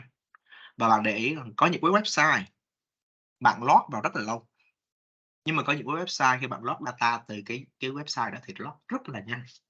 Chưa nói về chuyện đường truyền, chứ nói đó chuyện nó thuê server.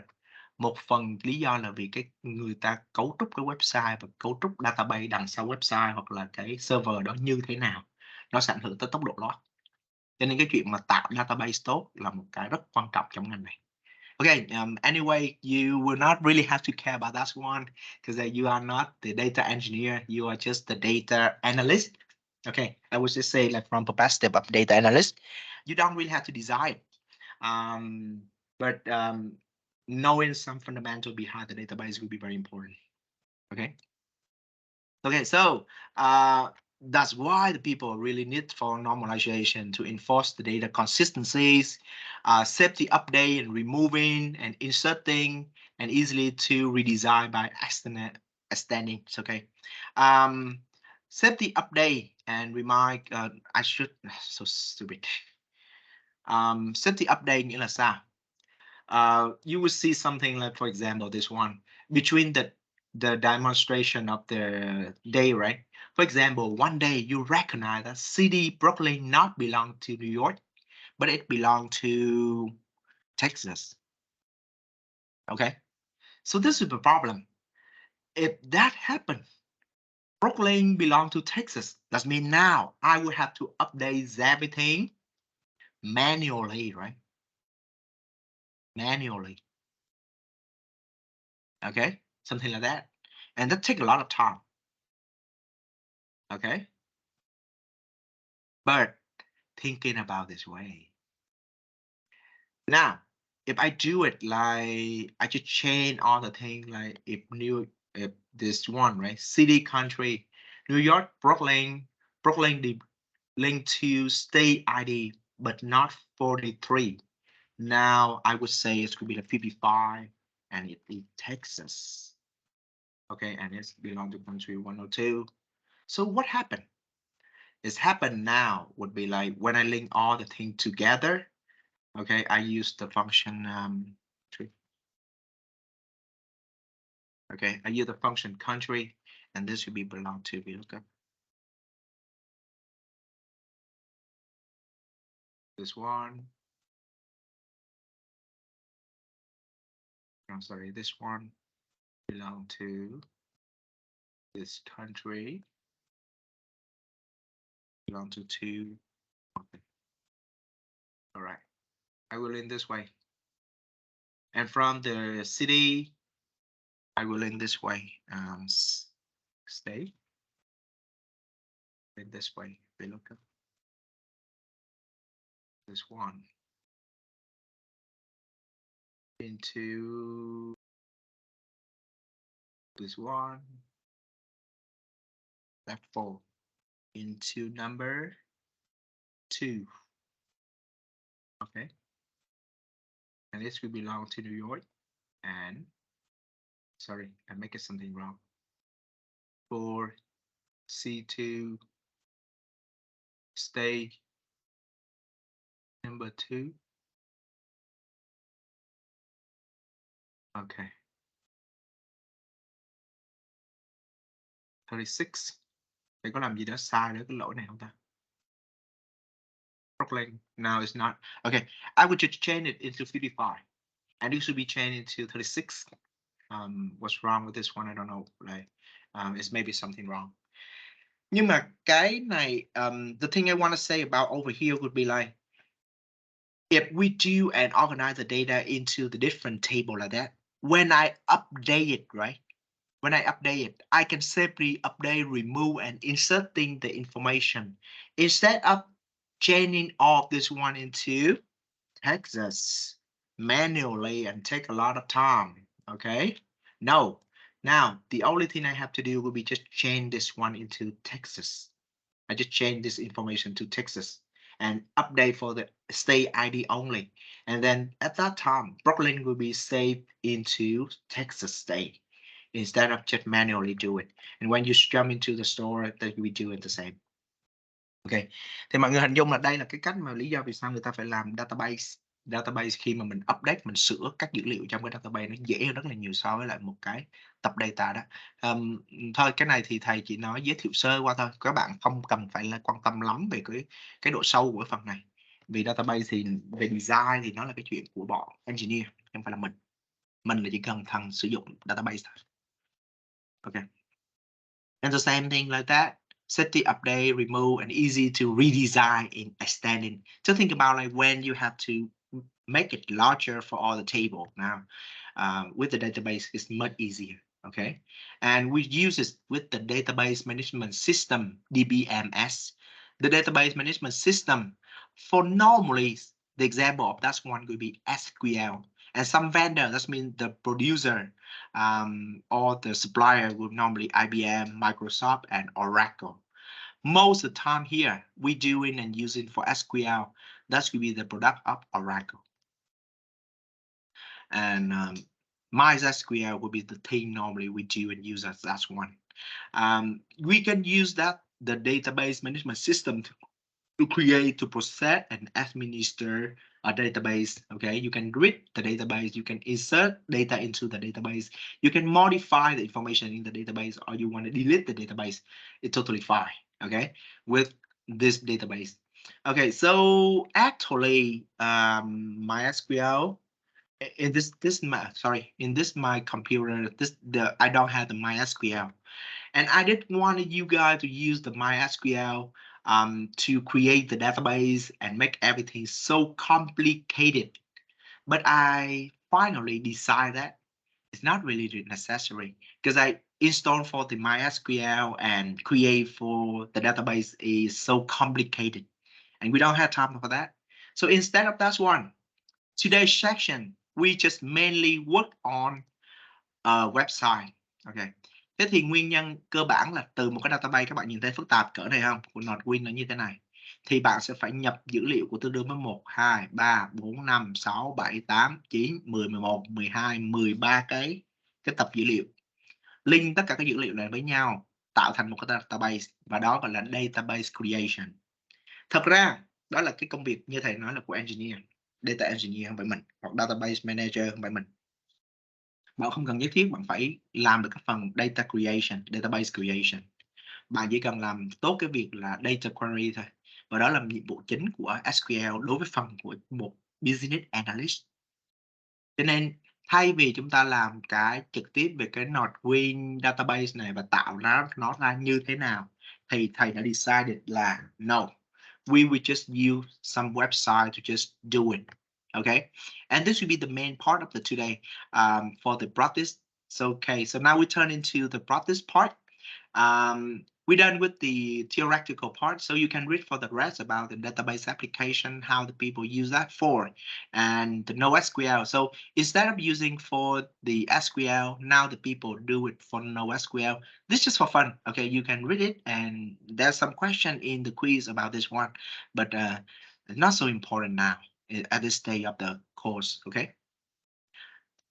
Okay, are you ready for the dirty hand? You ready for the dirty hand and see how it's worked for like the real data file? Okay. Rồi, thế thì cái data file này sẽ là một cái data file online. Thầy không bắt các bạn phải cài SQL rồi nhập đồ các thứ đó. Vì thầy thấy là bên kinh nghiệm là bên hình như cái này cũng là quan điểm thôi. Như bên lớp một lớp ABA khác thì họ phải create database, mà create database nó không thì mất cũng cả một buổi, cộng thêm cái gì đó mà thực ra thì các bạn thì không cần thiết, vì thông thường khi các bạn làm việc gặp công ty giao việc cho bạn, tức là kêu là sếp sẽ nói rằng là em lên database của công ty hãy lấy dữ liệu dùm cho anh thông tin, ví dụ như là những khách hàng nào hiện nay là trên 40 tuổi đang có xu hướng là mua thuốc lá, để xem thử là hiện nay có bao nhiêu khách họ mua, rồi truy vấn các thông tin đó về cho anh, kiểu như vậy. Thì bạn đâu cần phải create database làm gì, đúng không? Database bạn không mà collect mà, vì thực sự bây giờ tất cả các database nó đều tự update dựa trên các gọi là những cái input tool của công ty, nên không cần. Cái duy nhất là database đó làm sao lấy nó ra thôi. Yeah. Cho nên thầy không bắt các bạn phải tạo database, và chúng ta sẽ chỉ sử dụng một cái website đã có database sẵn để làm. So, okay. So today's section, I will introduce you guys about the second part of the today's section, SQL. Okay. So this will be the SQL for all the thing about the SQL on the W3 school, and part 1 for today. For the part 2, that's we will learn in next week. Okay, and I will upload for the full video about that one. You can see everything about the content over there. Thầy nói cái này cái tuần sau thầy sẽ không ở Việt Nam nữa, và cái giờ dạy của chúng ta chắc phải đổi một chút. Nên thầy muốn hỏi mọi người có ok không trước này, là tuần sau thầy sẽ nói khoa update, nhưng mà tuần sau chúng ta sẽ học giống như cái giờ thông thường, đó là khoảng 9:50 cho tới 12:30. Mọi người ok chứ? Dạ ok thầy. Ok, thầy sẽ nói trường update, bởi vì giờ đó nó sẽ tương đương với 2 giờ chiều tại Úc, chứ còn nếu không sớm quá, cỡ tầm chưa tới 1 giờ là đã bắt đầu rồi thì nó hơi sớm. Rồi, ok, như vậy chúng ta sẽ bắt đầu vào lúc 9:50 nha. Và thứ hai, tuần sau sẽ là một lab section. Lab section thì bình thường á, thầy run cũng được, còn không á, là thường sẽ có một cái bạn TA, bạn run cái lớp, thì đơn giản là nó tương đương với một cái buổi video thôi. Mà lớp này lớp online nên thầy cũng không cần TA. Tuần sau thông báo như sau: chúng ta không có official class, chúng ta sẽ không phải gặp online, vì đơn giản là thầy sẽ cung cấp một cái in-demand video, một cái link được post lên Canvas. Thầy cũng sẽ gửi một cái email notify các bạn là cái video nó đã được upload. Nó vẫn sẽ là một cái buổi tương đương với buổi học bình thường như thế này. Nó sẽ dài đâu đó khoảng tầm 2 tiếng. Và nó bao gồm tất cả những cái modification của cái lớp rồi các thứ. Mọi người cứ đi theo và coi cái video đó để làm làm the first group assignment. Okay. Thì cái buổi hôm đó nó chỉ tương đương một cái buổi instruction thôi, hướng dẫn tất cả các bạn làm tất cả các phần liên quan tới tutorial. Phần part 2, more advanced thing on the SQL, okay? Với lại một số cái hướng dẫn để làm được cái first group assignment. Thì group assignment nó sẽ deal đâu đó vào 2 tuần tiếp theo, ngày 31. Tức là tuần sau chúng ta sẽ học ngày 25. Về nhà 4 đứa châu đầu vô làm bài làm sao cho nộp bài vào ngày 31 là được. Hình dung được không? Thì nó sẽ có một cái video sẽ được upload trong tuần này, trong cuối tuần này hoặc là tuần sau gì đó, để các bạn học cái buổi đó, và các bạn có toàn thời gian để làm việc với lại cái buổi group assignment number 3, the first group assignment như vậy. Mọi người ok chứ? Như vậy tuần sau coi như không gọi là off, tuần sau vẫn học bình thường, nhưng mà chúng ta không run class theo kiểu này thôi. Chúng ta sẽ đưa nó về dạng là một cái video. Thứ nhất là tiết kiệm thời gian cho các bạn, thứ hai nữa là cũng đỡ thời gian thầy. Chúng ta thay vì phải làm những cái thứ gọi là redundant again and again every semester, we just do it like that way. Okay, thank you. Because anyway, this will be the online hybrid class. We take it on the advantage of that one. So, okay, let's jump directly into the today's section. For the today's session, about the lab class. So in the rest of the class, we will just do it some dirty hand, learn how to do SQL on the W3 school. Basically SQL, okay, the structure queries language. SQL means structure query language. This will be the tool for us to retrieve the information from a database, okay? We say SQL, sometimes we say SQL. It's the same. So today's section, I will try to introduce you 6 parts. But if not, just want to just let you know that all of this information is available here. SQL tutorial for part 1. If you miss something, you can all the time come back here and watch how does it work. Okay, just let you know like it's will go in that way. All right, so we will learn how the syntax on fundamentals of the SQL work. We learn how to use the select function and select extension. How we can use where function in SQL or and not function and order by function. For the today's section, just wanted to do it short with this 6 part. That will be all. Okay, and now how we can go and retrieve for the information in W3 School. There are many ways.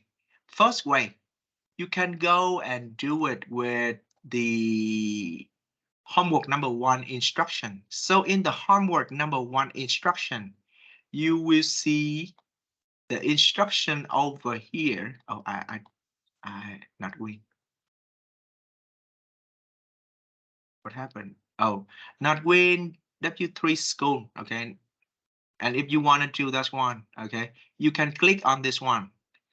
This link in the question number 2 SQL lab, and if you click on, this will link you into this server. Okay, and you can see that this one will include your database or the NotWing. I already posted for some information about how it describe all the table, and that's one, and how they are linked by the relationship. Explanation, how does it work for all the information over here? Okay, so please, I recommend you guys to take a look, spend time to scan through all of this kind of instruction and the explanation before you really jump into the practice and the homework. Okay, now when you have go into that link, it's going to be over here, or if you're lazy, go on Google, find W3 School, and we will have the link to W3 School online web tutorial. Click on, and this we have the some kind of option called tutorial.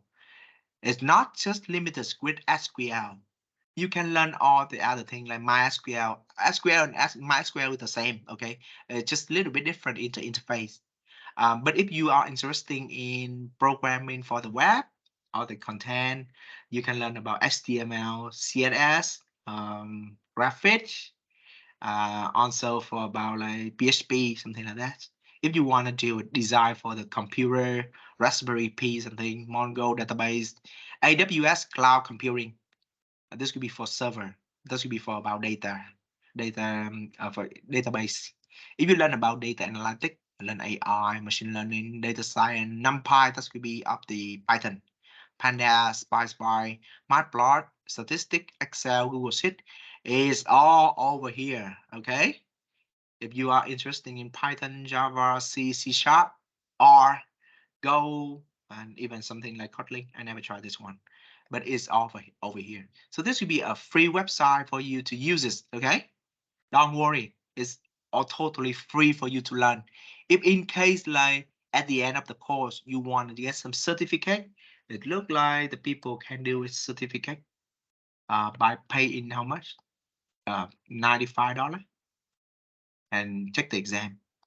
Tức là đến ở những cái trang này thông thường nó sẽ cung cấp một cái certificate. Nếu như mọi người muốn học hết cái bài này và muốn có một cái certificate á, thì $95.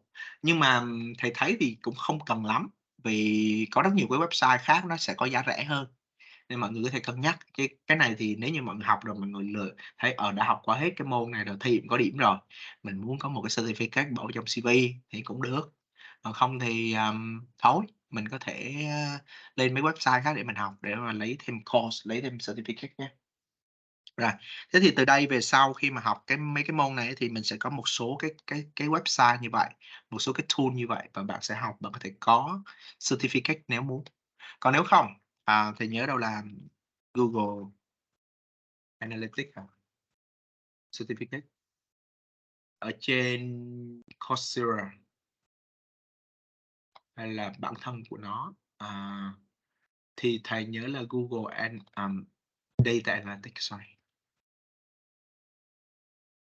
thì thầy nhớ là trên Google Data Analytics nó có một cái certificate luôn. Có một cái certificate luôn rất là nhiều trên Coursera. Và nó bao gồm nhiều course. Các bạn có thể tham khảo và theo những cái course này nếu mà trả certificate luôn để lấy được một cái professional certificate. That's good. Và thầy có nói rồi, nếu như mà ai làm được thế thì cứ sẽ được auto được miễn đối với lại tất cả điểm thành phần. Yeah. Nếu như mà outcome là một cái Google Data Analytics certificate các thứ thì sẽ được điểm 10 thẳng luôn, không cần phải làm gì nữa. Okay. Okay, let's come back over here. And to do it all the time about W3 School and SQL, okay, you go tutorial and click on Learn SQL. This will link you into the SQL tutorial. The first part, that means you learn how everything. It's have a two part. First would be like how you retrieve the data. Second part, how you create the database, okay? So I just want you guys to just stick with the first part. For the second part, you are welcome to take it and just scan through, but that would be better for us to just do it with the data query instead of database creation. All right. To just make it, I would just model this one, okay, and I have the parallel window and brought this like this way. So first part about the SQL, they could provide us some information, like they introduce us like each chapter and how we can work. So for each of this one, you can do it like learning about processing, copy for the codes, and run it on this SQL server. Okay, but that should be it. So first of all, in the chapters, you can move into the next to see like the very kind of straightforward instruction about what could be SQL and what could be all the information about main function or main command in SQL, like select, update, delete, insert, where, to things like that. And for SQL, that should be RDBMS. That means relational database management system, and you will learn about how all the thing in general. Okay, here's the thing. With this data, with all this database, right? We have 1, 2, 3, 4, 5, 6, 7, 8 different table. Okay, and you can easily go and see about how it could be information for that one. Okay, order detail, the thing would be like this one. Okay, I would just log in. You would better to just sign up and log in into the system.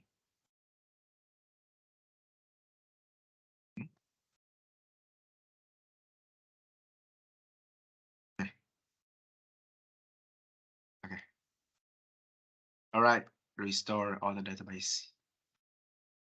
Okay, now let's say about this one. So for each of this database, we will have some kinds of table. For example, customer table. If you click on, you will see like in this customer table, you have a lot of information. Okay, like the customer ID, customer name, contract name, address, and all the other kind of stuff. Okay, I would say like, yeah, that would be the thing would be like abundant.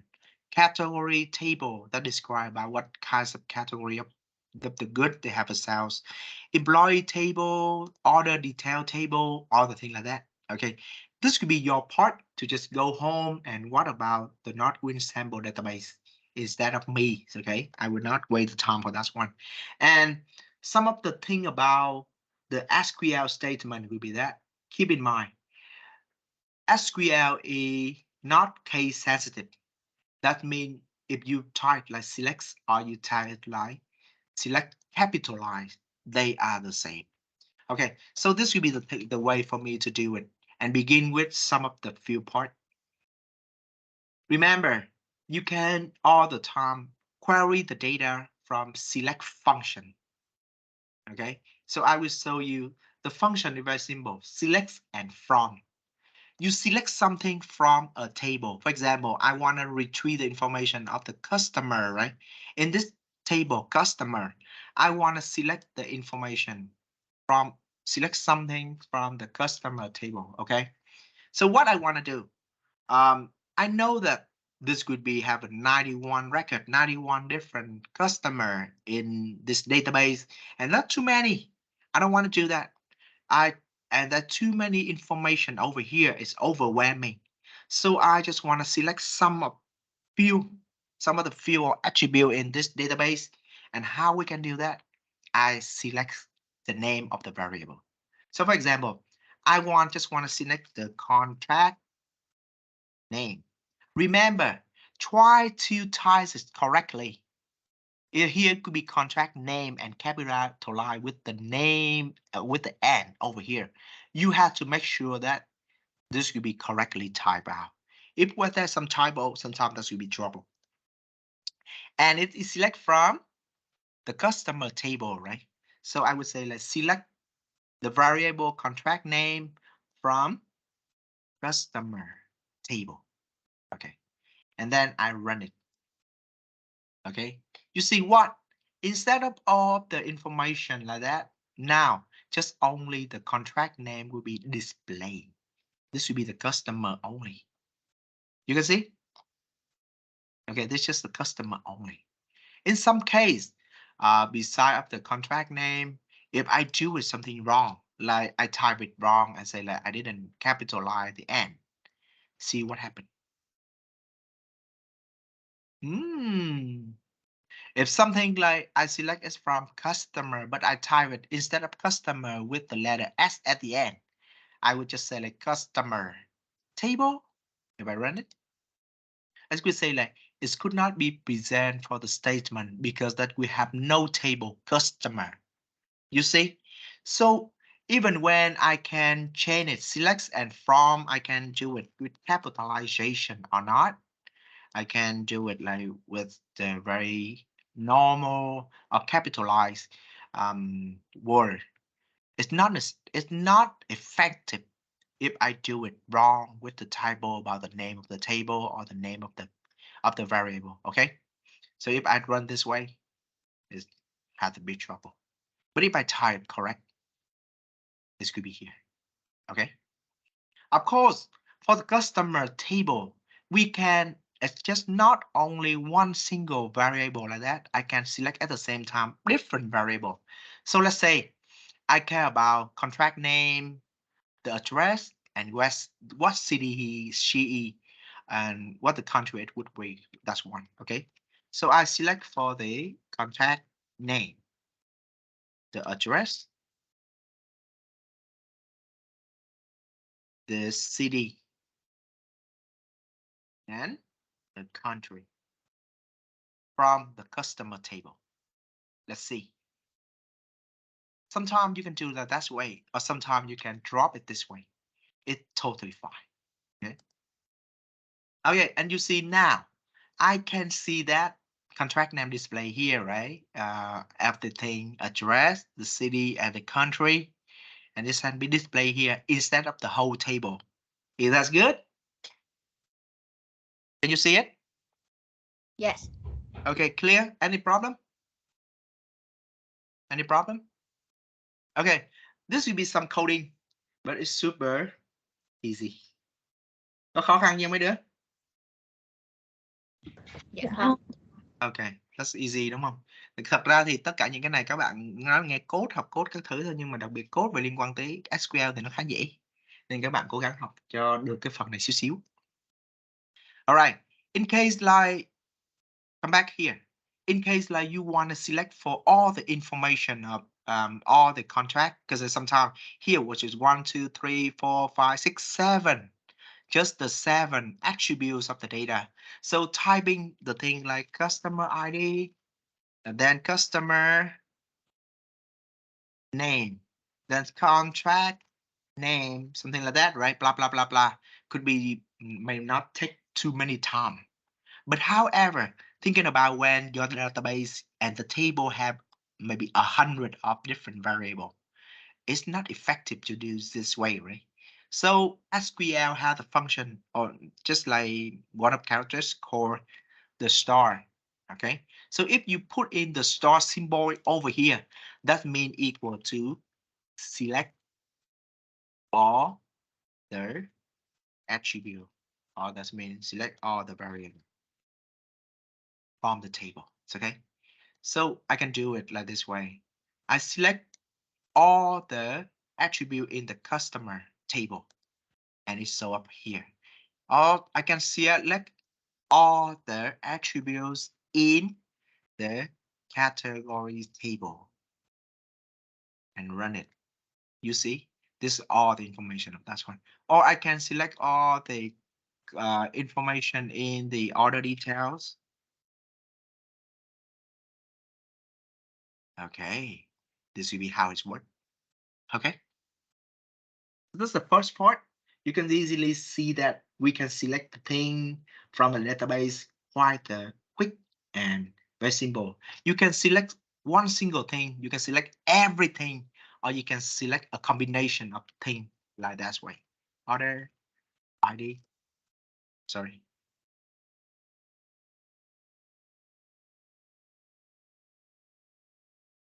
Order ID, and also for the product ID. Yeah, you can select that way. Ở đây thì mình có thể truy vấn một lúc là nhiều dữ liệu ha. Có thể truy vấn một dòng duy nhất, một cột duy nhất, truy vấn nhiều cột một lúc hoặc là tất cả các cột một lúc theo những cái thứ tự như hồi nãy thì làm. Chỉ đơn giản dấu phẩy giữa các số hoặc là dấu sao để lấy tất cả. It's simple, right? Okay, let's jump into the next part. So now let's say about like when you want to select distinct or unique item. If you want to select for distinct or unique item, okay, you will use the function select and the one distinct. Okay, what does it mean? Let's come back into the customer. Let's say customers. Okay, you can see over here with the 91 record, right? We sometimes have too many, for example, city information. The first one, Marian Anders, so she from Berlin. But Berlin, why the contract name may be just very unique because everybody will have one single name, right? Maybe sometime you have some people who have the similar name, but that's rarely happen. But however, for the name of the city, right, Berlin, it's not just appear one time. It's appear Berlin one time. Anywhere else, somewhere Berlin, let maybe be several times. Okay, I would not say another one. Let me, for example, Mexico City district. This would be the center of Mexico. So Mexico appear one time, two time, maybe several time other. Mexico 3 times, something like that, or London several times. Okay. So that's mean if all the city, I just say and select like city from the customer and I run it, I would say like this information of Mexico or London or Berlin, they may appear several times. And I not really care about that. I just want to see like, oh, how many country, how many city uniquely appear in this data set only. And that's the time for us to use the function select distinct. Okay, so this helps us to call out or query all the data with not duplicated values, but only the different or distinct values only. And I want to see how many city appear over here uniquely. And if I run it, okay. You remember it should be 91 record in total, right? But just 69 record of city uniquely. Berlin now just happened one time. Mexico just happened one time. London just happened one time. And maybe I can just order by, you will learn about this function later, but I can just sort the thing by alphabet, by ascending. And yeah, this is the thing has been sorted by the alphabet. All of this one, none of the Berlin happened again, right? Just one time. If I do it without the distinct, you will see that's 91 time And you can see, like, for example, Buenos Aires, the city, the capital cities of Argentina. This happened 3 times. Lisbon, London, even like 6 times up here. Okay, but you do it like with this string. Okay, it's just like this way. You good?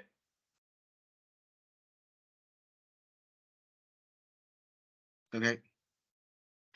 So you can select all the data, select some of the data, or you can select just distinct values. But now the question could be how I can select the data with some condition. And this is the time for us to learn about where clause. Where clause can help us to filter the record. That means you can just select some data that meeting a specific requirement or condition that you want. For example, let's come back into the customer data set. I'm caring about like, yeah, now I want to sell the thing or make the promotion into Mexico only. So, okay, maybe I have all the information like this, but I don't want the information from Germany. I don't want this information from the UK. I don't want the information from French, Spain. No, just the Mexico only. Okay, so now let's do and select some information. I want to select all the information from the table customer, but by using the function where of where clause, that's help me to select the country only equal to Mexico only. Okay. So I will clarify that country variable must be equal to, but sorry, we open for the quotation mark because this could be the kind of like the values or the text values, and I would say just Mexico and close the quotation mark. And let's see, this means select all the information from the customer table if that country is Mexico only. Quarter. Now just 5 records only happen. And you see the country of Mexico over here, and they are this customer information. Of course, you can get the plan with other kind of stuff. Like I just contact about the contact name. I just care about the address. I just care about the city, and I just care about the country. The same function like before, and I run it. Yeah, I can make combination of that way. Just only Mexico country. You good about that one? You good about that one? Yes. Okay. The same thing. So let me see, like customer ID, shipper, order detail, product ID, quantities. Okay. The where function sometimes would be more complicated, and you can do it with the some kind of selection function about the Boolean and the mathematic. So for example, here, if I select information from the order details table, this is another table with 518 record, and I care about that if the quantities, that means for each order, they buy more than or less than 5 products, for example. Okay, because some of them would buy very few, like just 1, like just 4. That's way of time. I just care about the one who make it big, so maybe 20. I just care about all the order that have more than 20 in quantity, and I run. Okay, here. Now all the quantities, you cannot find anything smaller than 20. They are larger than 20, like 21, like 50, like 30, 77, something like that. And just 223 order is have a quantity larger than 20. You get right?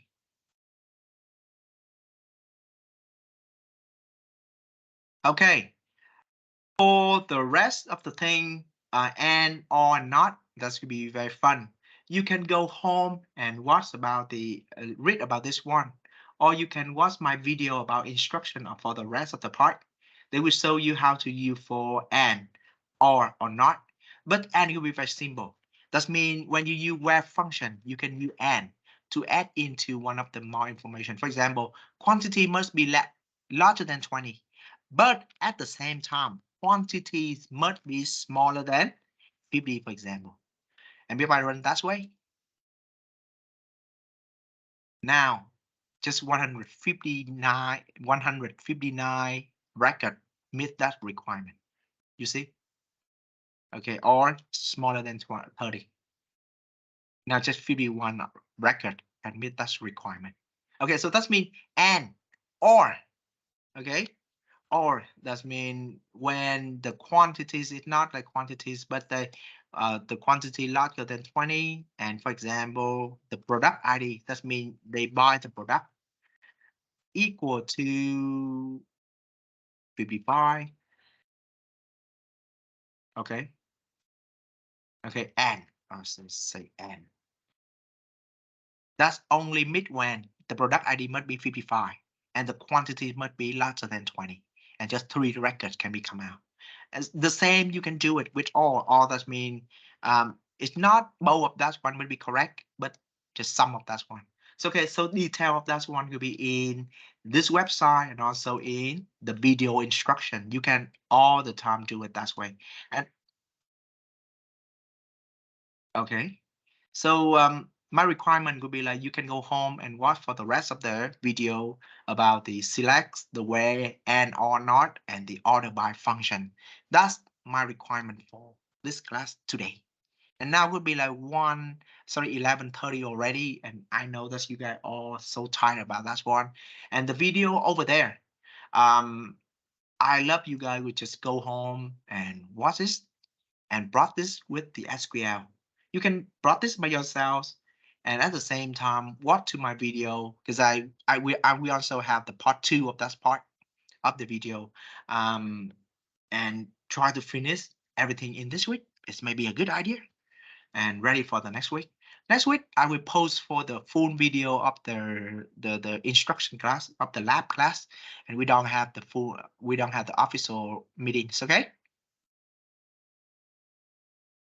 any problem, obstacle, question for me for today? Something? Teacher, can I ask a question? Okay. Should we do the homework or the quiz first? Okay. The thing will be like I try to push them in the order.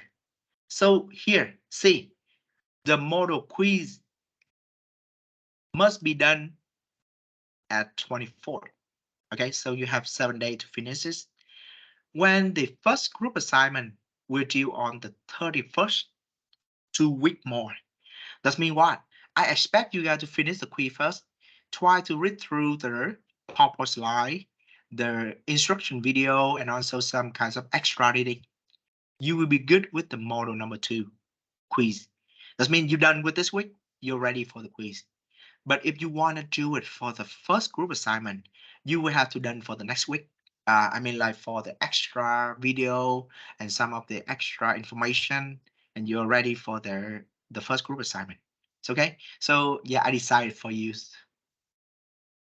do the quiz first this week. If you have time and you are confident, you can start for the group assignment, the first group assignment, but it's not necessary. You can wait until next week, after when you already get all the video and do the homework. That's good? Yes, thank you, teacher. Okay. Any other question? All right. Okay, Quân. No? Em bấm nhầm hả thầy? Okay, good. So okay, if no other question, I think that's good now for the class dismissed. Just sum up very quick reminder. Finish the quiz on time, so right? Second, form the group, prepare for the next homework, and practice at home. Watch the video. Next week, we don't have an official class. We'll see you later, and from next week, that will be what? The class start from 9:50. The class start from 9:50. Dạ thầy cho em hỏi thêm một câu nữa được không thầy? Okay. Dạ, lúc nãy là thầy có show cái bảng Excel mà mình tách từ một cái data lớn thành nhiều cái file, nhiều cái data nhỏ thầy. Dạ, thì cái bảng này là có ở trong nội dung quiz hay là group assignment không thầy? Thật ra là trong group assignment các bạn sẽ nhìn thấy trong nó có một cái bài gọi là liên quan tới cái database lớn, một cái data lớn, xong rồi khuyến cáo nên như thế nào, thích như thế nào. Có. Thì cái này là một cái demonstration, các bạn xem lại video vẫn được. Cái thứ hai là cái file này thì thầy cũng có upload thôi, nhưng mà nó chỉ là một cái demonstration thôi. Ở ngay trong hồi nãy thầy để ở trong đâu hả?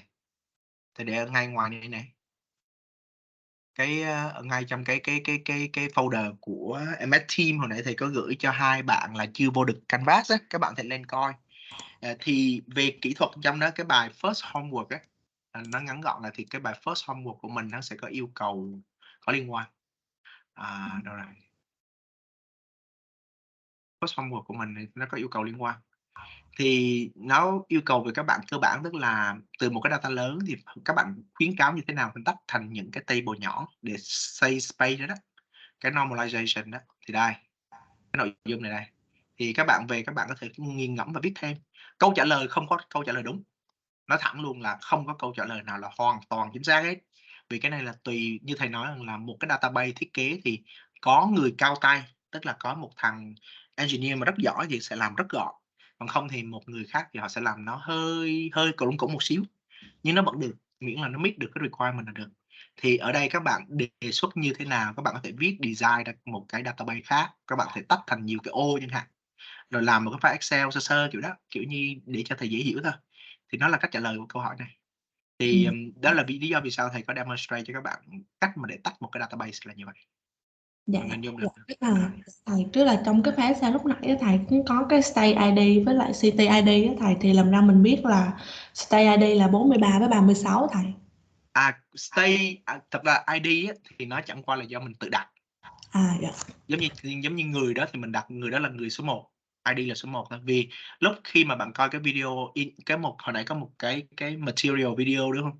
Họ nói về chuyện là có thể chọn một cái ID number nào đó random, ví dụ như là social ID hay là cái kiểu là như social security number chẳng hạn, những cái gì mà nó unit là được. Thì nhiều khi người ta là chế thôi, mình tự chọn country, bỏ số nào mình bỏ, không có vấn đề. Dạ, em cảm ơn thầy. Okay. Any other question? Rồi, ok. Thầy hỏi là nên tải SQL hay MySQL. Ở trong này thì thầy không bắt các bạn phải tải. Tức là nếu như bạn chỉ practice SQL thì ngay trên website là được. Không cần thiết là phải tải. Còn nếu như đối với lại người bình thường họ làm database á, thì người bình thường thì MySQL sẽ tốt hơn, vì MySQL nó free. Và nó là thằng SQL, ngôn ngữ nhẹ nhất trong các dạng SQL so với lại server SQL được các thứ. Ok. Thì MySQL thì nghĩ cũng là ok rồi. Nếu như các bạn muốn thử tải MySQL rồi, ví dụ như lên mấy cái Udemy này, SQL course này, hắn sẽ hướng dẫn các bạn làm sao tạo một cái SQL và một cái data SQL trên SQL, rồi data file, rồi lập ra một cái database, các thứ đều có. Thì nếu như mà thế thì thầy khuyến cáo là nên học MySQL thôi là đủ rồi. Vì các ngôn ngữ khác nó cũng gần giống như vậy. Đã đụng tới SQL thì thằng nào giống thằng nào. Lúc đó bạn có dùng select, hàm select như thế, select listing như thế, where như thế, y hệt, không khác gì. Chẳng qua là cái interface nó hơi khác một xíu. Rồi ha. Rồi còn câu hỏi gì nữa không? Nếu không thì it's okay, right? The class has been recorded and I will stop doing it now.